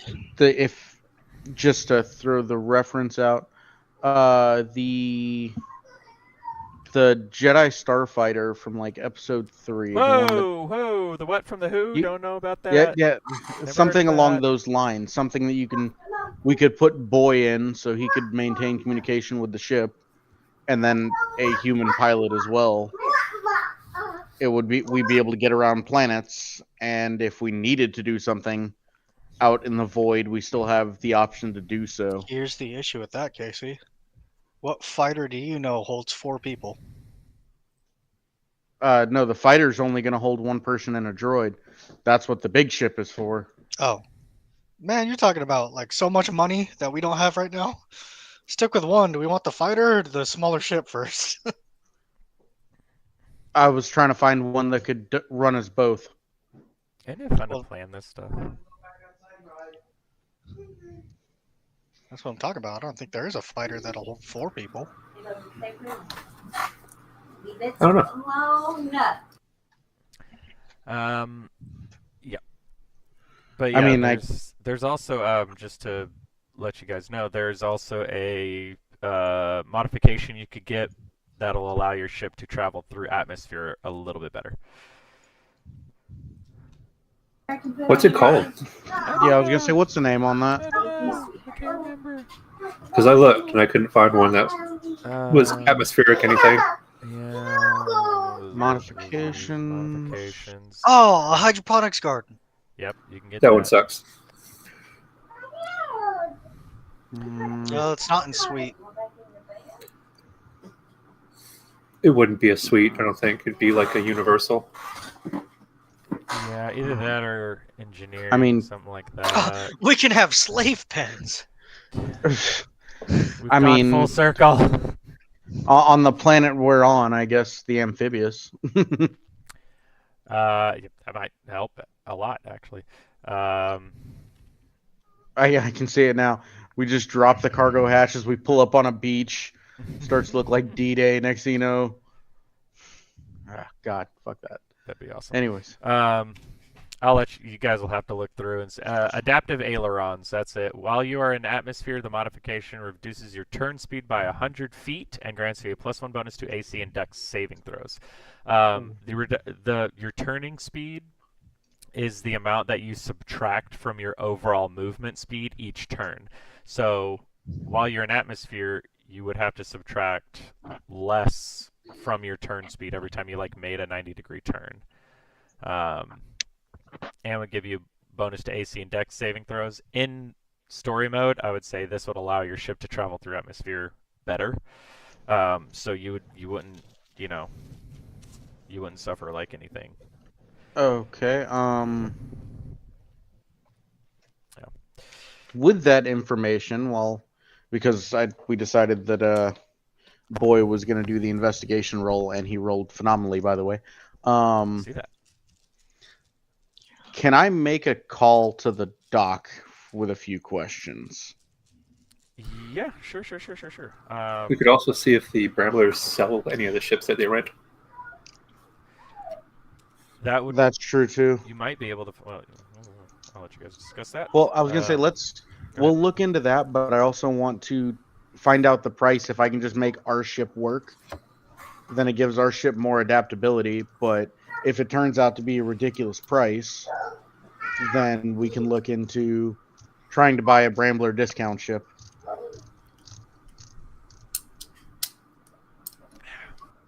Why do I think it's going to look like a Prius with rocket pack? Just going to go to my AI art generator and type in Prius with jetpack. Okay, so let's hear those investigation rolls. Boy, I can see yours got a 22 for the facility information. Yep. Zen, you're looking up the book. It was 17. 17, not bad. And the coin from Draco, Rilo. Do you want me to send you a picture? Is it a nat 1 or a nat 20? I also got a nat 20. Hey! Oh, shit. Okay. Ooh. We're getting all the info today. Ooh, somebody's getting a lore drop. Let's start with the 17 then. So the 17, you were looking at this book. And you're trying very hard to remember exactly how it looked. And just to re-describe it, it was a book that was bound in some type of leather. Leather's very rare nowadays because cows are extinct, because I say so. And so it's the skin of some animal or some creature, maybe even some humanoid, that this book is wrapped in. The pages, from what you could see, were charred around their edges. And then there was a black skull. Did not look to be like a human skull. There were 4 spots for where eyes would be, like 4 eye sockets, a open mouth with a jaw that extended down further than a human skull would, with razor sharp teeth and extended canine fangs on the bottom and top that came down. What you look through the regular, so this computer has access to the Bramblers network as well as the regular network. Throughout the regular network, you're looking for any sort of book like this. There's not a lot. There's some fiction novels or something like that might have a weird alien face on it or something. You can't find anything like that. On the Bramblers network, there is a forum that you search through that sort of comes up in this little search function that you're doing, and there is one post that the heading says, sort of has like a, hey, I found this weird book. It's not digital, and I don't know what to do with it. And you see that the actual subject, the body of the forum post, has been redacted, and there is a red text message down at the bottom of it that just says removed by administrator. Oh. Okay. And so that's what you find out about that. Okay, our next one, we are going to do the facility information, because that's pretty pertinent. So with the facility information, you're able to find the same information that was given to you, the address, and the fact that they do have a security system in place. You're also able to find out that there's cameras in place. However, this facility is in a section of the city that has issues with maintaining electricity. So they'll lose power every once in a while. And as you're searching, and that's just sort of in the public forums, you're finding that through like news articles and like through blurbs from like on like social media and stuff like that. People are like, oh, power's out again, blah, blah, blah. And you're able to say, okay, this has problems with powers. What you find through the Bramblers network is this facility belongs to the New Severin sect, which isn't unusual considering that you are now in New Severin territory. So a lot of these buildings, the city, this whole planet essentially is controlled by New Severin. To what degree they control it is starting to become a little bit more clear. They have completely, what is the word? Converted the denizens of this city to be part of the New Severin religion. And you're able to sort of find out that so they have total control of this city, and this is one of their facilities. What's not listed on the public forums is that they ordered a backup generator a while ago, and it has not arrived yet. You don't see like a receipt of this. You don't see any receiving orders of this generator, and you do see a maintenance request sent out to repair the electric fence and the whole security system, basically to come in and fix the security system as is. In the maintenance request, it says that the electric fence's stability is intermittent. It'll shut off randomly and then be down for a little bit and then come back on. The backup security, or the security cameras do have battery backups, but they're not transmitting. They're recording and then will transmit once the power's back up to, the security station, the security desk, or whatever. But they have ordered not only a generator, but also they've had a maintenance order put in. And you saw that this generator, this backup generator, they ordered it several months ago, but only recently was a expedient tag put on it, basically like get this here as soon as possible. And that generally comes from higher up.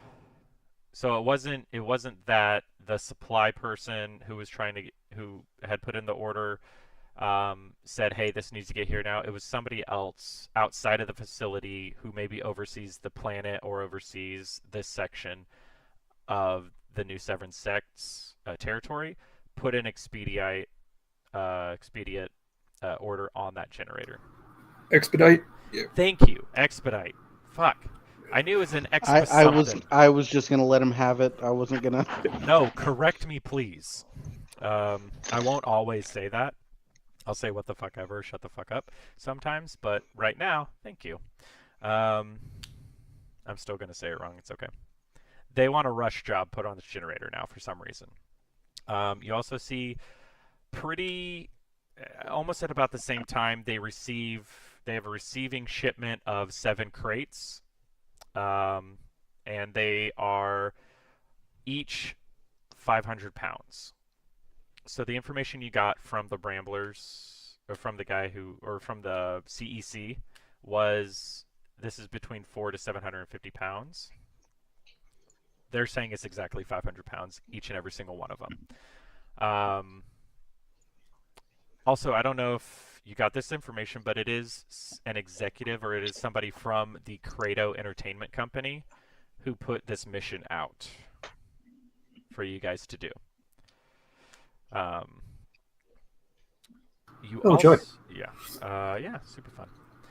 You also do find some schematics that basically you have like a satellite shot of the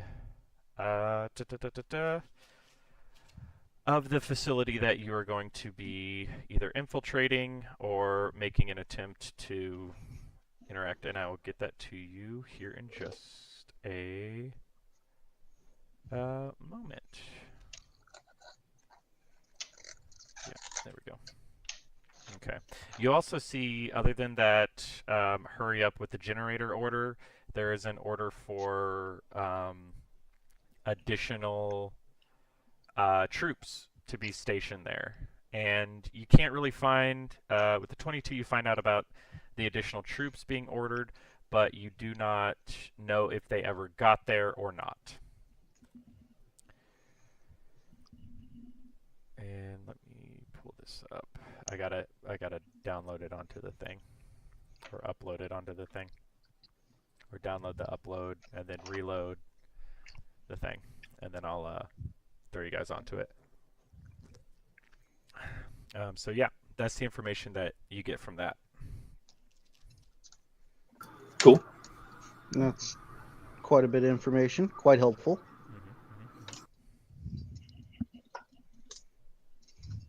Come on. Okay. There we go. That is can be put there, and then I'm gonna have to probably adjust the map a little bit, but I can at least show you guys what you're looking at here. Boop. Nope. I don't know how to do this anymore. There we go. Okay. All right. Yeah, if you will put your attention towards roll 20, you should see a map of the facility. I'm going to hide some areas really quick. Oh, there we go. You just did the whole thing. I did the whole thing. I tried to hide one small area, but I did the whole thing. So this is, I'll start revealing areas that you can see. This is sort of a very, very recent satellite image that you guys come across that sort of shows you the darkened parts are basically buildings. I don't think you guys got too much information, which is fine. It's fine. Figure it out.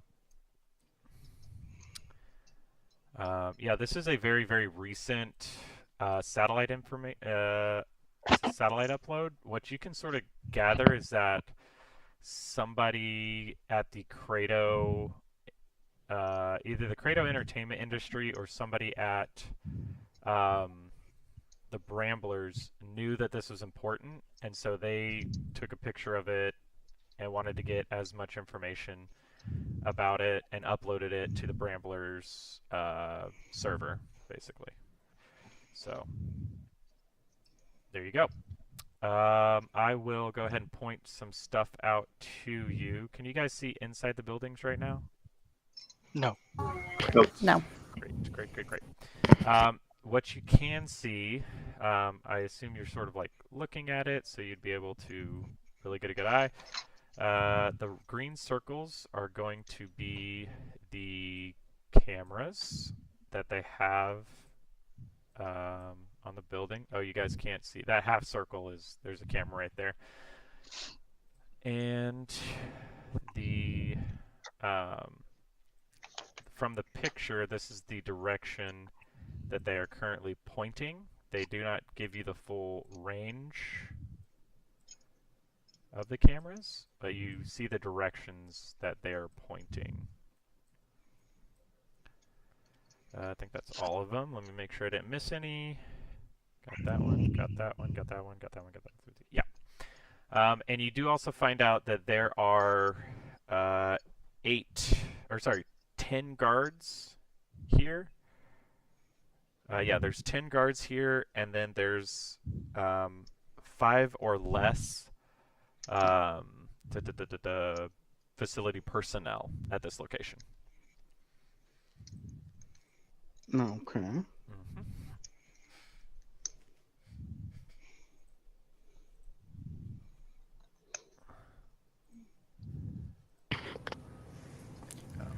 So I'm going to assume the packages are inside the building. Well, there's boxes next to those that forklift. Oh, okay. Yeah, what's also weird is you guys were told that it was on a vessel. You don't see a vessel here. So somebody's information might be out of date.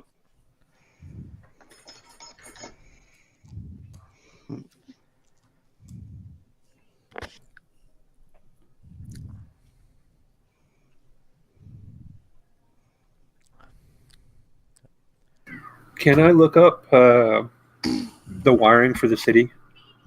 The electric grid? What do you want to figure out exactly about it? Where I could shut the power down for this building. Okay. I will have you do... You rolled really well on your investigation. This is going to be something different that you're looking up. I'm going to have you do a... I'll have you do a tech check.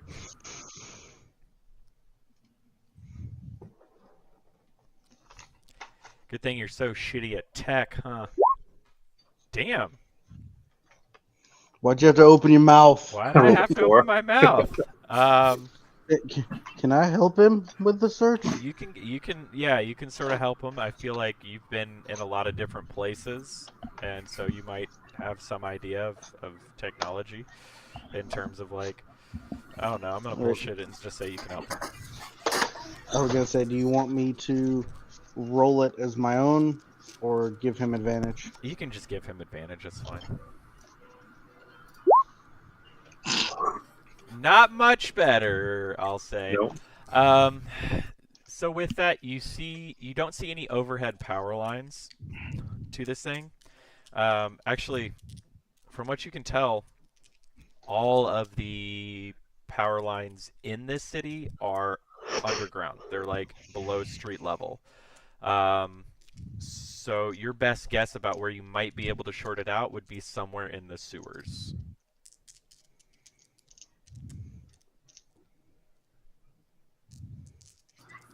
Got it. Bomb the electric hub. We're just going to create a nuclear bomb, but without the bomb. Ocean's 13. Just start, domestic terrorism. Yeah, let's just go full domestic terrorism. We'll do a die hard or hard again or whatever. With us, it'll be die hardest. The die hardest. Is that the one where he's like? It's the fourth one. Whichever the fourth one is. Live free or die hard? Live free or die hard. That's the one I was thinking of. Yeah. Okay. Anything else you want to look at beyond this? Didn't we do the coin with the nat 20? Yes. Yeah, I was gonna say he's about to lore dump the fuck out. I'm about to lore dump a little bit, so I wanted to make sure that you had what you wanted from here. Yeah. If there's anything else you wanted to look into, or no, that works for me. Okay. Nat 20, baby. Here we go. You're looking at the coin. I'm going to get a little bit of water here. Hang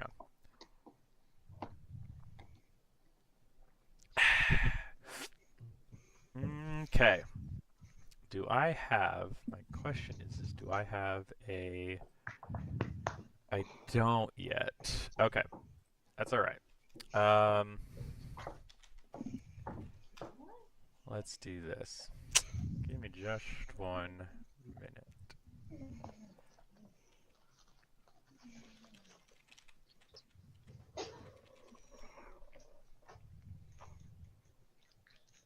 Come on. Come on. Nope, that's stupid. I'll just describe it. Okay.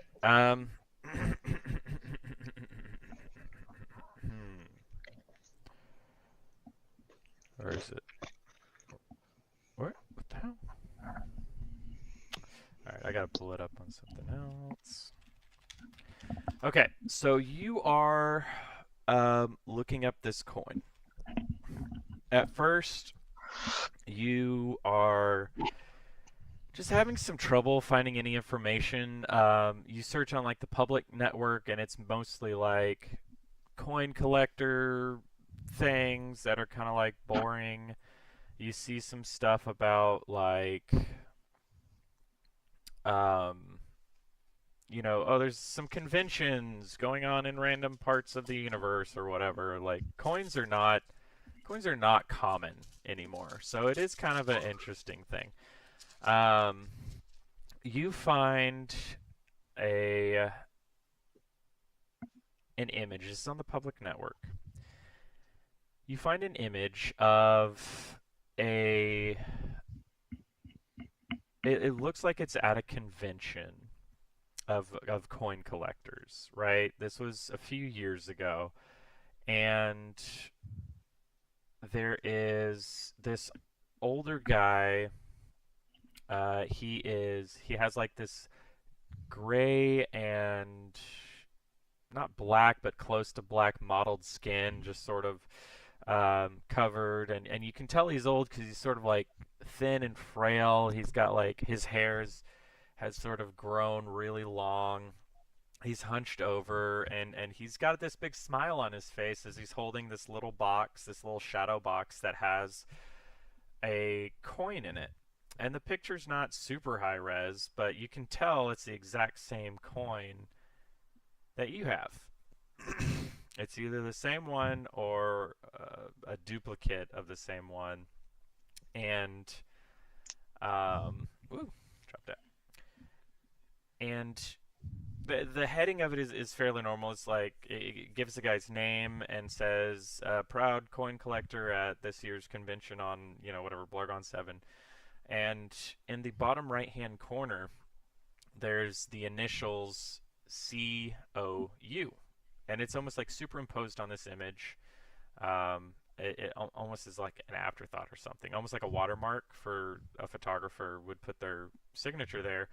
The COU is there. And you're searching for like more information about maybe this convention or this guy. You search by his name. You search the planet that he was on. You search for all this information, and you can't find anything in the public sector about even the planet or the convention or the guy. And then you switch over to the Bramblers network. And as you're searching through, it's kind of curious. You search this guy's name, and you find the same information. He was this coin collector. He was at this convention. And then there's but a lot of any other information that you know is about him or is about this coin, you keep running into like restricted access. Not super unusual because you're really low level, you know, your access code is really low level. You're tier 1. So you may not have access to everything. But with a Nat 20, you find a missive, like a little message sent from, you can only assume is from like an executive at a company. You don't even know which company, but you can tell just sort of by the cadence of their talk that they're a higher up, and they're definitely talking to a subordinate. They're not being shitty to them or anything like that, but they're talking to somebody who they're giving orders to. And you find out, they say in this message, we've located more members of the Confluence of Light. Make sure that they get the same treatment the others have gotten as well. And that's basically it. There's some other things. There's like details about the when and where that these members of the Confluence of Light, of which you've never heard of, where they're going to be and what time. And that's all. You don't see a message back from anybody or anything like that. And so that's mostly what you can find throughout there. Is there's like this group called the Confluence of Light, and that the Bramblers, the Credo Entertainment Company, the New Severin Sect, or the one-word conglomerate, somebody from one of those organizations is very interested in where they are and giving them a particular set of treatment, but you're not entirely sure what. So instead of searching COU or searching for that guy, you start searching for the Confluence of Light. And you find buried deep in like this message board between people, this is like archived a long time ago. There was a lot of restrictions in place, and you were able to sort of go around them by, like, instead of clicking on the link, you clicked on an image to that link. And so I don't know if you guys have ever tried to get around like federal government restrictions, but it's kind of a all the time. There you go. So yeah, you're like, I want to go to Facebook or I want to go to this website, but they have it marked for games, so I'm going to figure out a different sub-link for this website that'll allow me to get there. So essentially my entire time in the Middle East. Yeah. So Rilo is on his second tour of duty, about 7 months in, and he's been on a fob for all of it. And he's figured out how to get to the porn. The very specific porn that he needs. You find a message board about the Confluence of Light. And it's these like second or third tier members. You can sort of tell by their designation they're only second or third tier members.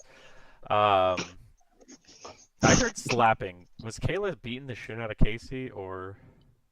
No, I got a dog laying on my chest. Okay. And so you start encountering this name over and over again that these second and third tier members of the Bramblers are talking about. Chounter, Chounter. His name keeps popping up. Somebody will say, "I found him again," and then a couple messages will go back and forth on this message board. He's gone. He's over here. That wasn't him. He's over here. That wasn't him. And so it seems like this message board is these people are trying to track down an individual named Chounter for whatever reason. You can determine that he is a member of the Confluence of Light, but you don't know to what degree or why or even who or what the Confluence of Light is. You do find out that coin you have is something that every single member of the Confluence of Light keeps on their person at all times. Well, we killed one. You come to that conclusion. No roll necessary. Draco was a member of the Confluence of Light. And unfortunately, a little bit late to be asking him any questions, but yeah. So does anybody know Revivify? And can we find any of the goop? That is what you get with a nat 20.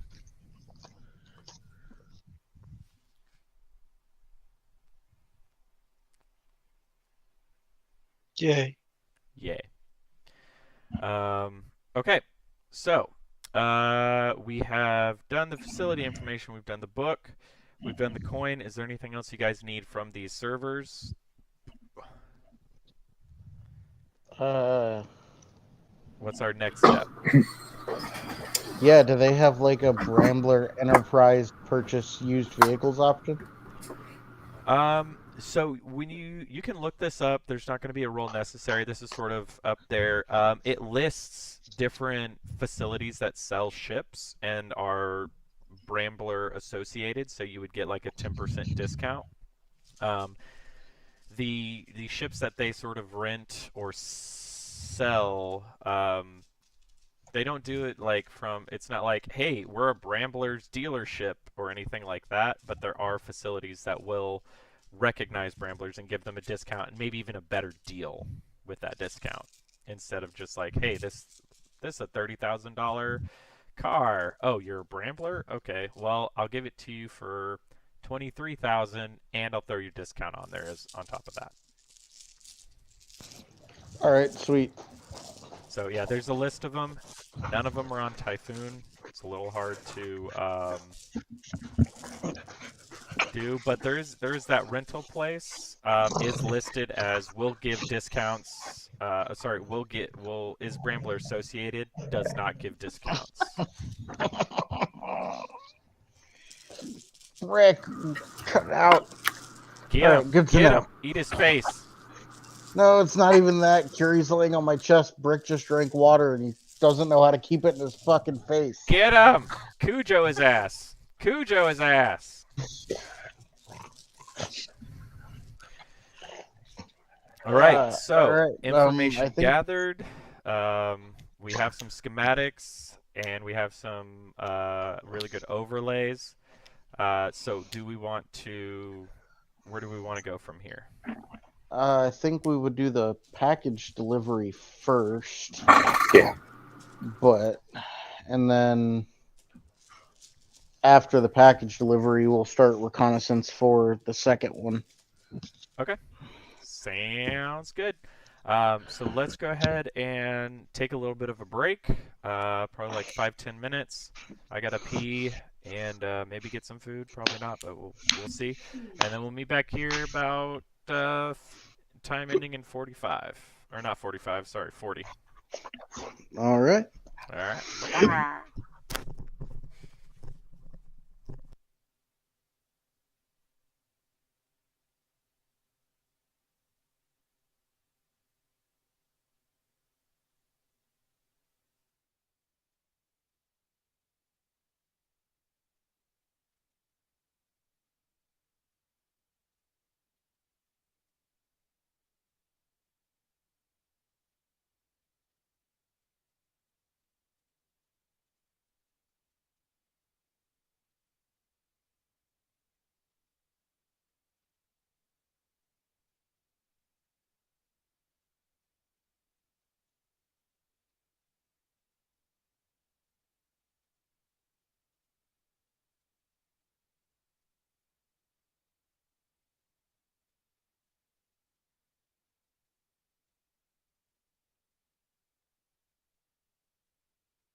Ba-da-ba-ba-da-ba.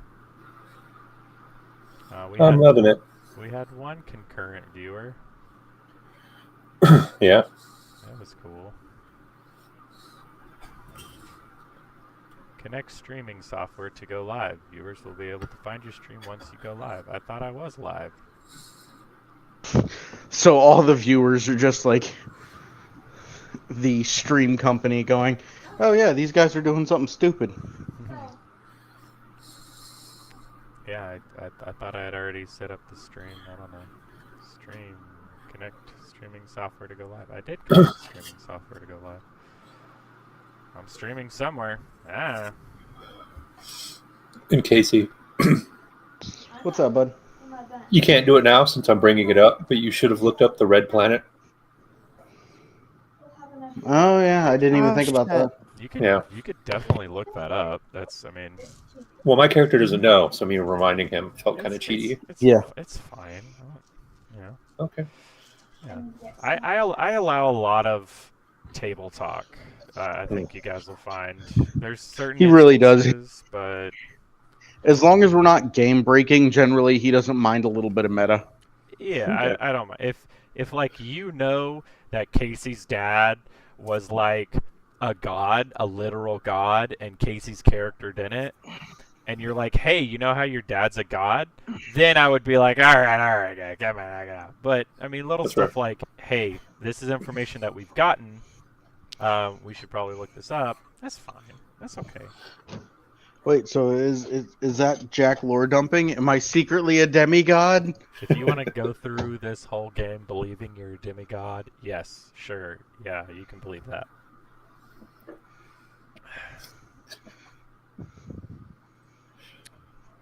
I have 8 views. That might be me. My father was Carrera, the god of the star. The god of the pink star. The pink star, okay. As far as we're aware, there's only one in the universe, and nobody's ever seen it. The pink star.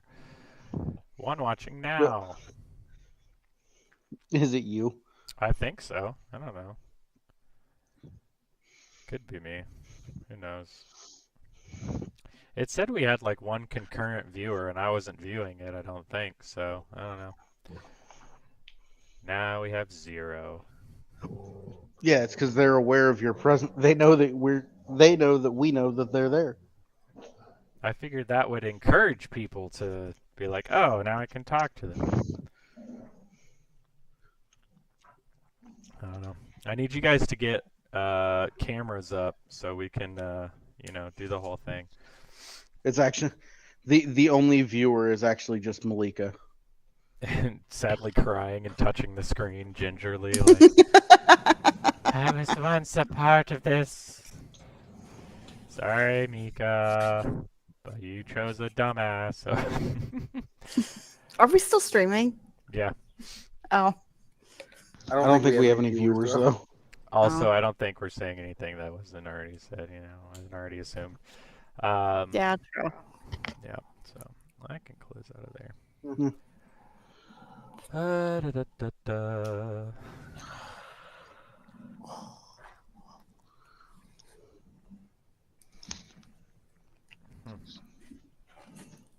was running with a bunch of College Humor cast members where we had this badass hunter who was this like demon masked archer who was firing from half a mile away. He was super scary. He was supposed to be a villain like forever. The first time they encountered him, they were in a valley, cliffs over them at sunset, and the sun was setting over the cliffs, and the arrows were coming from the setting sun. So they maybe somebody wants to come on with a double D20. 40 damage and an arrow, and it was like. There was like poison happening. It was very, very scary. They spent 2 hours of real playtime planning a trap. Oh my God, Star Horse. They rolled incredible. My guy rolled bad. And I had to, after the first session that he was introduced, be like, you catch him and he's dead. Because they did it. They got him. Isn't Josh the only one that would benefit from And weirdly, it was narratively unsatisfying, but in a way that they loved. I mean, true enough. Hey, hun, if we did end up with a large party of viewers and there were chuckle sluts to be had. Chuckle sluts? I mean, I wouldn't leave you out of it. I'm not going to have you watch from the closet. Could I, though? could I anyway? Like, just out of curiosity, would it be possible for me to No? Okay. All right. Moving on. Oh my God. Here's what you do, Jack. You start up an OnlyFans, and it's just us playing D&D.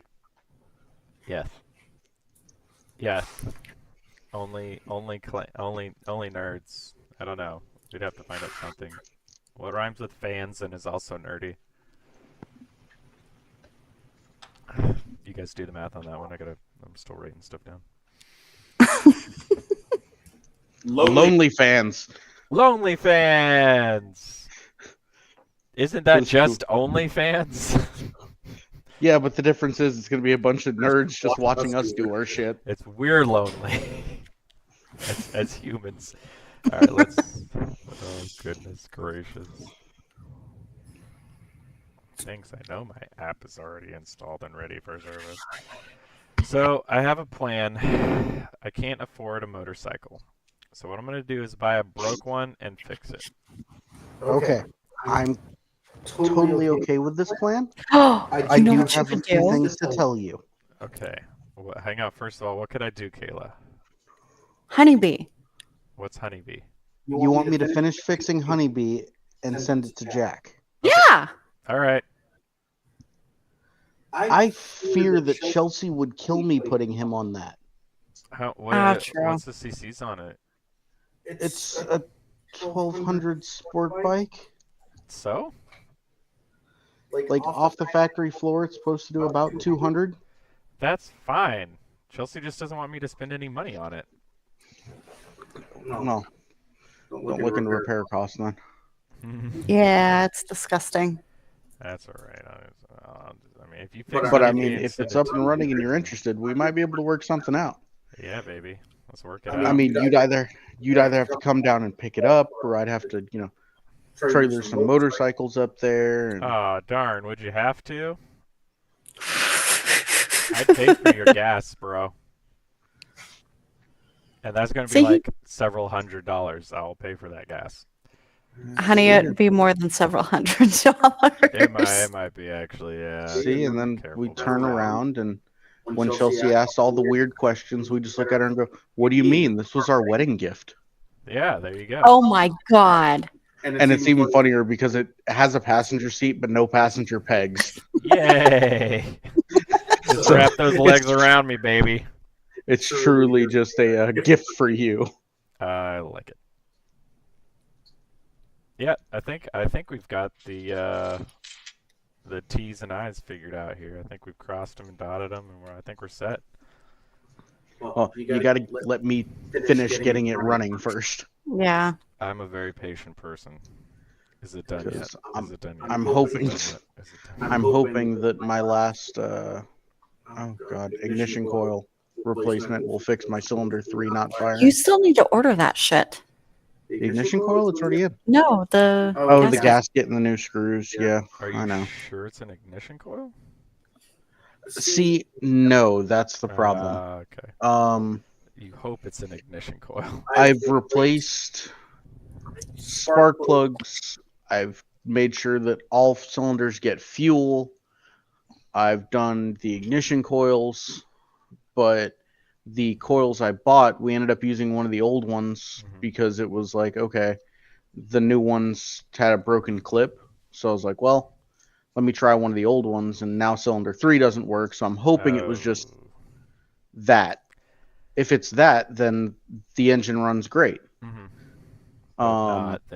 If it's not that, then I'm going to have to either take the time to try and do compression testing, because I know it's getting air and fuel, so it comes down to compression. Yum. Yeah, if I have the shop do it and get them to get that cylinder working, they want to redo the head gasket while they're in there, and they're like, yeah, it's going to be like $2,000. I'm like, listen here, Sparky. Some of us bought this bike for $200 and don't want to spend a life savings to get it running. Yeah. See, that would be my other problem is like, I could find a free bike, but it would cost me a new bike to fix it. Okay, if you're going to go that route, my recommendation is to either go American or Japanese, because parts are actually accessible and readily available. I saw a Yamaha on there for like $500. It wasn't running though. That would work wonders, because then you start your diagnostics with the simple shit. Mm-hmm. Hey, is it getting fuel? Does it have spark? Is it not running because some idiot didn't put a battery in it? Honestly, what are you looking for, Jack? A like a cruiser or a sport bike? Motorcycle? He really has no preference. I don't have a huge preference. At this point, I don't have a preference. I just need to get a big animal between my legs and just run it. You know what I'm saying? You get it. I mean, you can come down here, and I got motorcycles and me. Instead of big animal, you're like 5'2". Shut up.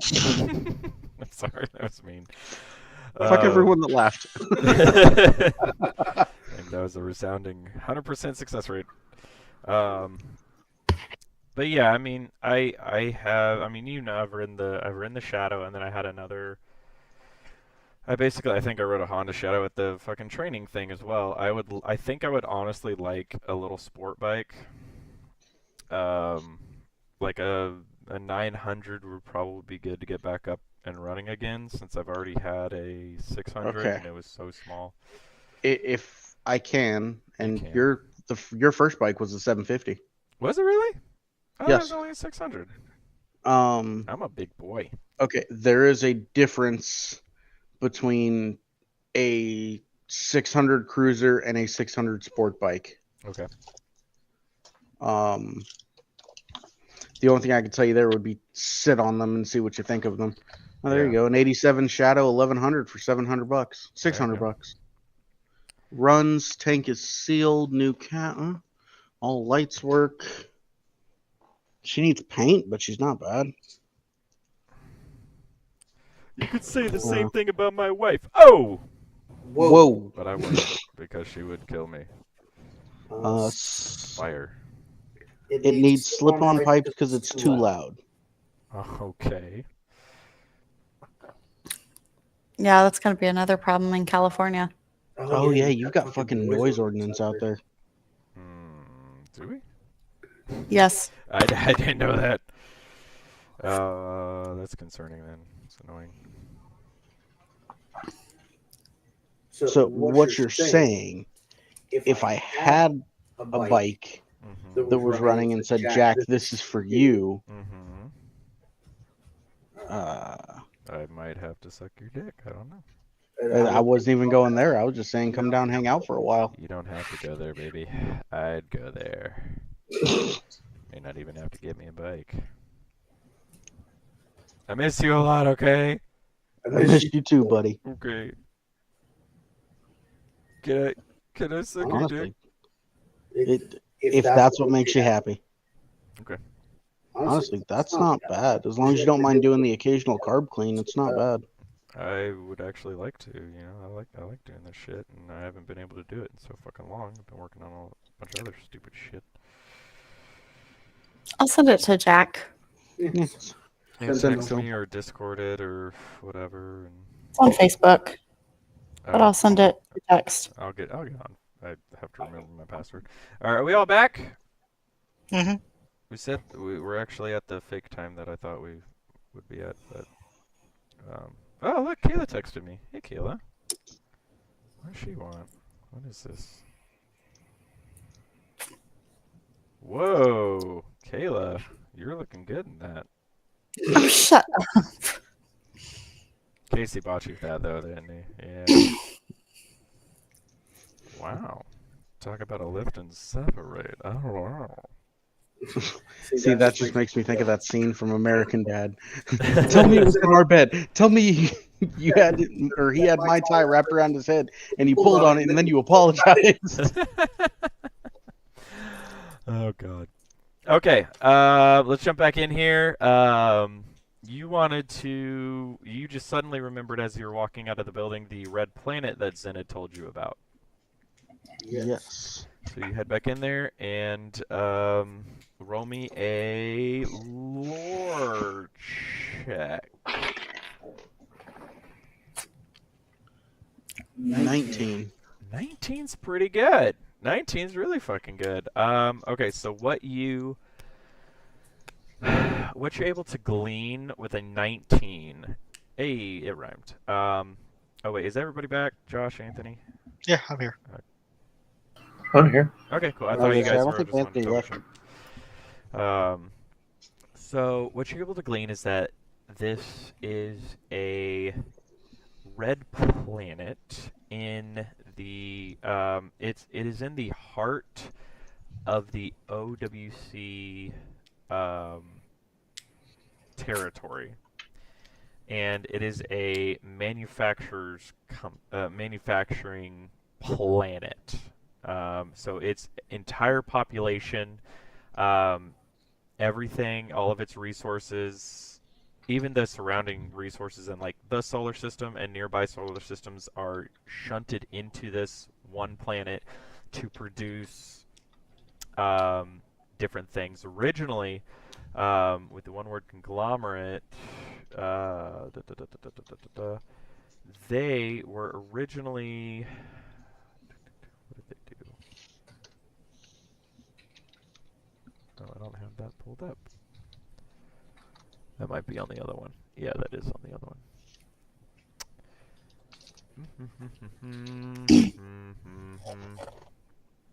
There you are.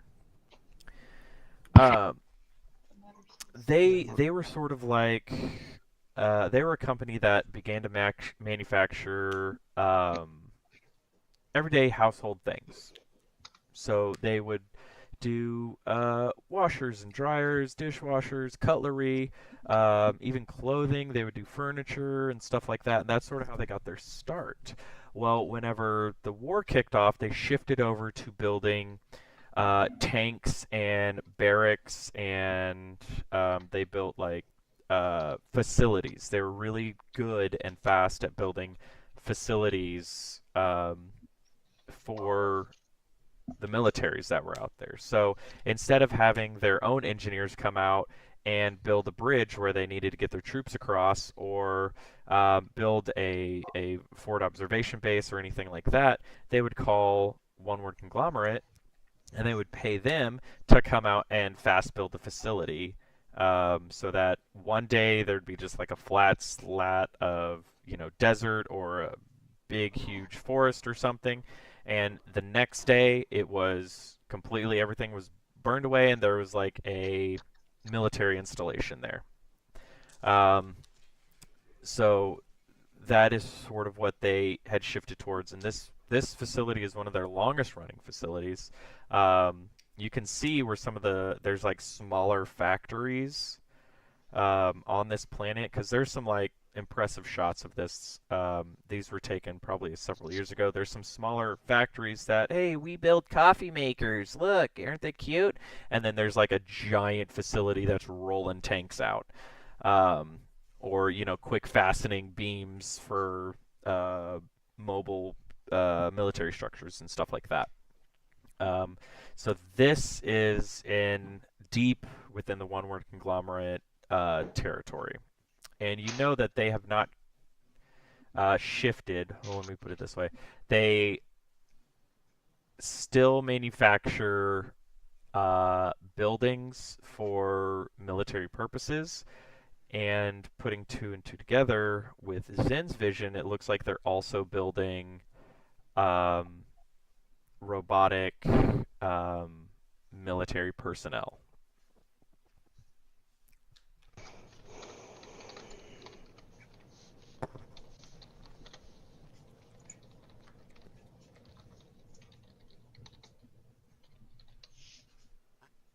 Okay.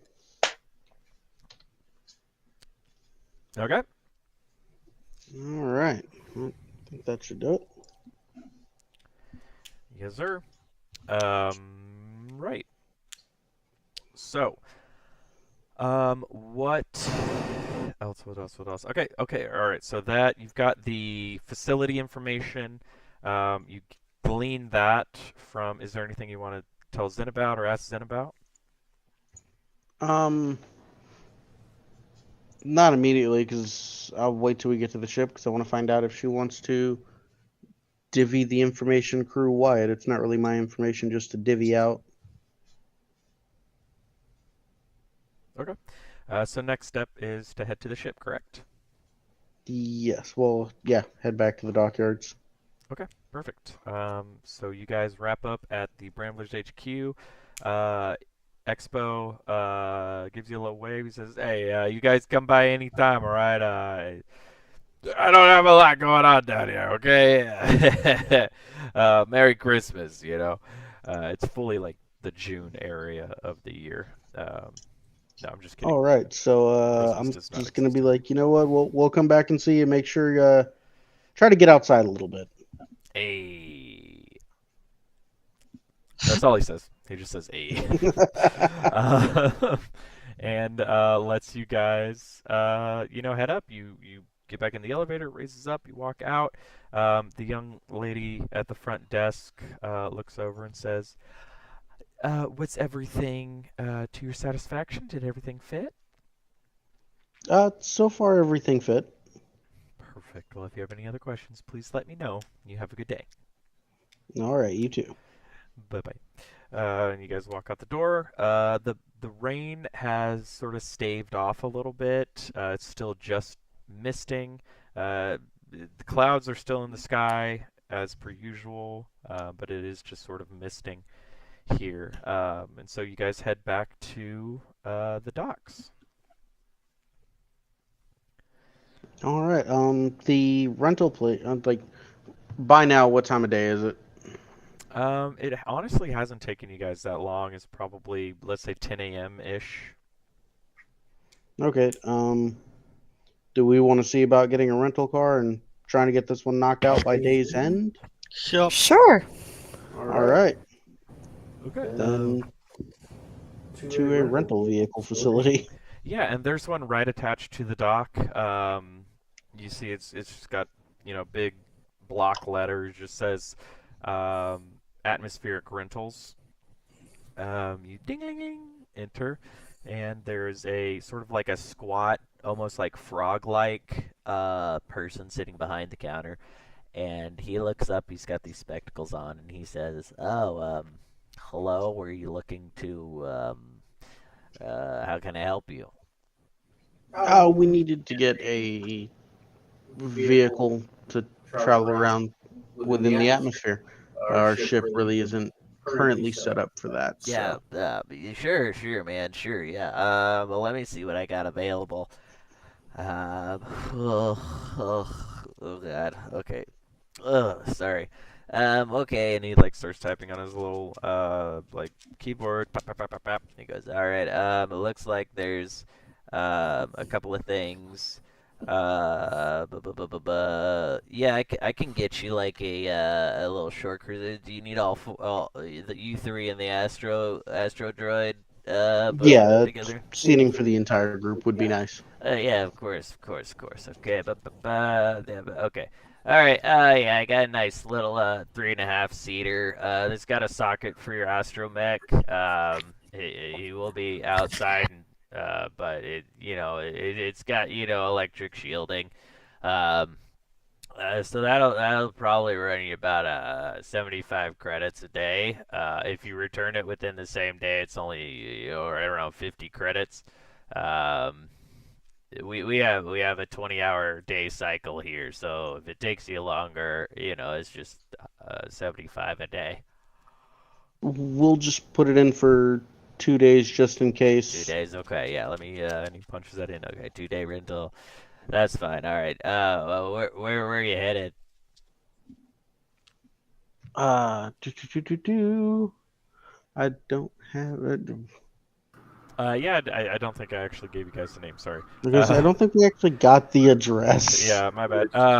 Package. So you pull up the information on the Brambler app, and it basically has like a geolocator over to about a town called Starshake. Okay. And it's the distance keeps fluctuating a little bit, like 100, 200 meters. It seems to be like fluctuating in and out. So wherever we're going is riding a wave or something. Yeah, essentially. Yeah. And he's like, okay, Starshake. Yeah, gotcha. Yeah, cool, man. All right. Yeah, that shouldn't be too bad. You should be able to make it within a day. I assume you're coming back. Yeah, we just have to run out there real quick and then come back. Sure. Yep, I got you. Do a little delivery. Cool. All right. Well, I'm pulling it up now. It'll be available to you. It should be floating around on Lazy Susan out there. So it'll come to the bay there, and then you just all you gotta do is just hop on in. I've sent the access code over to your data pad, so it'll recognize it once you get up there. That should unlock and it'll get you guys going. All right. All right. Excellent. Did you want to go ahead and purchase the insurance policy for 25 credits a day? You know what? Sure, we tend to get shot at a bit. Okay, that's concerning, but all right. Yeah, we'll put that on there. So that covers lightning strikes, tsunamis, titanically colossal waves, subsurface aquatic dwellers. It does cover explosions and blaster fire. It does not cover theft or hail damage. If you wanted theft and hail damage, we could up it to 50 credits a day. I think that's like the deluxe package. Not a lot of people get that. Yeah, I'm all right. I'm not worried about that. Okay, yeah, no problem, man. Let me just, okay, so 25 of auto theft or hail, that's fine. Okay, all right. Well, if you don't have any questions, I've already sent the invoice over to you. You can pay upon return of the vehicle. That way, you know, if you're out for an extra day or two or whatever, it's no big deal. Just be sure to fuel it up before you bring it back. We should be okay. Or if you just bring it back, we'll just charge you the fuel for it. It's not a big deal. All right, good to know. Good to know. All right. Well, you have a good one, sir, ma'am, sir, droid. You too. Thank you. Beep boop. Beep boop to you, my little friend. Beep boop to you. All right, and you guys head out of the office there, and yeah, like he said, it sort of pulls up, and you see this. It's this tiny, much smaller than your ship, obviously. Little, almost like taxi cab shaped vehicle. It is a lot more aerodynamic. It's a lot more angular than a taxi. It's like a taxi cab from a retro 80s movie that's about the future, if that makes any sense. So, in other words, we just got a 4-seater Tesla truck. Sure, yeah, we'll get you the Cybertruck with like wings and stuff like that. And so you guys go ahead and climb in and shoot off towards Starshake, following the GPS tracker on your coordinates. And it says it's going to be probably a few hours. You guys don't seem like you need a short rest, but if you need it, you can put it on there. Hey, give you time to attune to your thing. Mm-hmm. Yeah, I'd like to do that. Okay. So you can add a +1 to your wisdom score. And then if you have any questions about the area or planet that you're currently on, you can push that button in the back and ask. Okay. You could ask about Starshake. Yeah. Okay. I'd like to ask it about Starshake. Okay. Go ahead and roll me a wisdom check. 1 second. You can roll. I'm just playing. I'm trying to figure out your thing.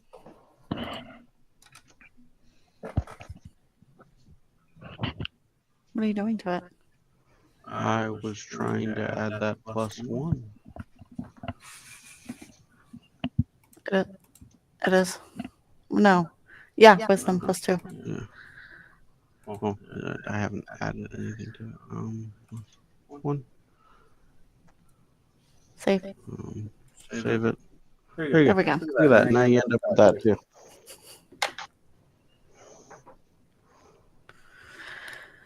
$13. So yeah, you push the button on the back. you say Starshake, or tell me about Starshake. And it sort of rotates a little bit, and you see the wings sort of expand and then contract a little bit, and then it sort of stops moving, and the glow that it began to emit goes off. Oh. Yep. Great. Yeah, isn't that great? All right. So you guys head towards Starshake, flying through the atmosphere. The rain is just pelting down on this little ship as you guys head towards your destination, and you realize, like, as you're going to it, with the rain and the wind blowing through, it's really hard to see out here, but you can see, like, these massive 40, 50, 100-foot tall waves just, like, crashing over and around, and you're flying as far above them as you can get. And some of them are still almost reaching up to your ship, and then they're crashing back down. And up ahead in the distance, you can finally, you guys get incredibly close to this thing before you can spot it, but you can see up in the distance this little dome bubble. And every time it sort of like moves a little bit, you can see like this sort of bubble with like these four what look like splayed out feet almost.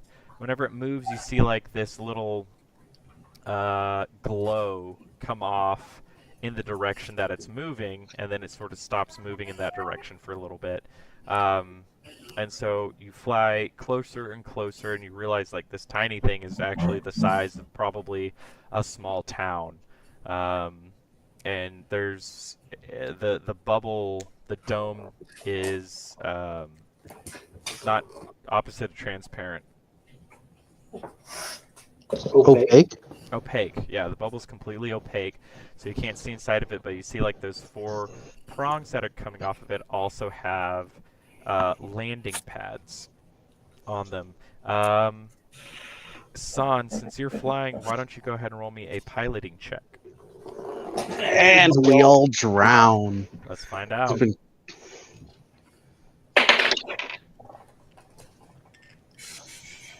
Holy fuck nuggets. What'd you get? Plus my piloting, 21. Oh, okay. I was like, you said holy fuck nuggets. I was like, it's a 2 or 3 or something. No, the exact opposite. I expected it to be that. I was kind of hoping a little bit, but that's okay. So you guys cruise through, and you're getting buffeted back and forth, but you've been in worse situations once again. This is not your first time being in a tough piloting situation.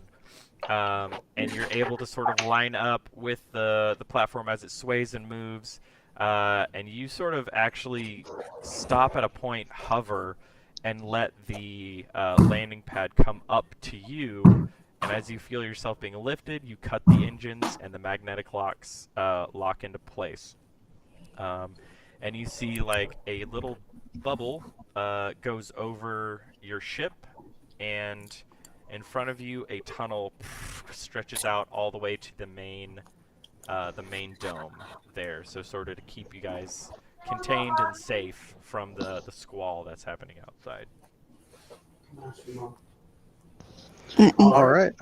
Well, lady and gentlemen, shall we go and deliver a package? Yeah. Let's do it. Off the ship you go, and you head into... Whoops! I dropped something. We're okay. You guys head into the town of Starshake, and I think we're going to have to leave it there for this evening. Alright. Not a lot of combat these past few missions. I was going to say, last couple sessions, Shopping right? and lore dumping a lot. We have been doing a lot of lore dumping. Yeah, that's my bad. I'll get you guys into a fight. Don't worry. I mean, he did try. I actually tried to. I said, hey, here's a fight over here if you guys are so inclined. And you guys said, meh. That's okay. We'll be smarter than that. Yeah, okay. Smarter? Alright. I mean, if you ever want to get into a fight, you can always just walk up to somebody and punch them in the face. That's fine. Yeah, we could have got paid for it. Yeah, we could have gone after that pink guy. Yeah, the pink guy. Wait, which pink guy?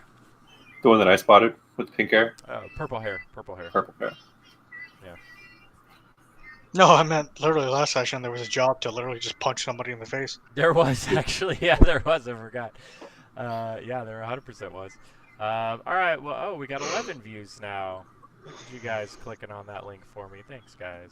Makes me feel good inside. All right, well, that is it for us here at Gearscore Arcade. Thank you all for joining us, and we will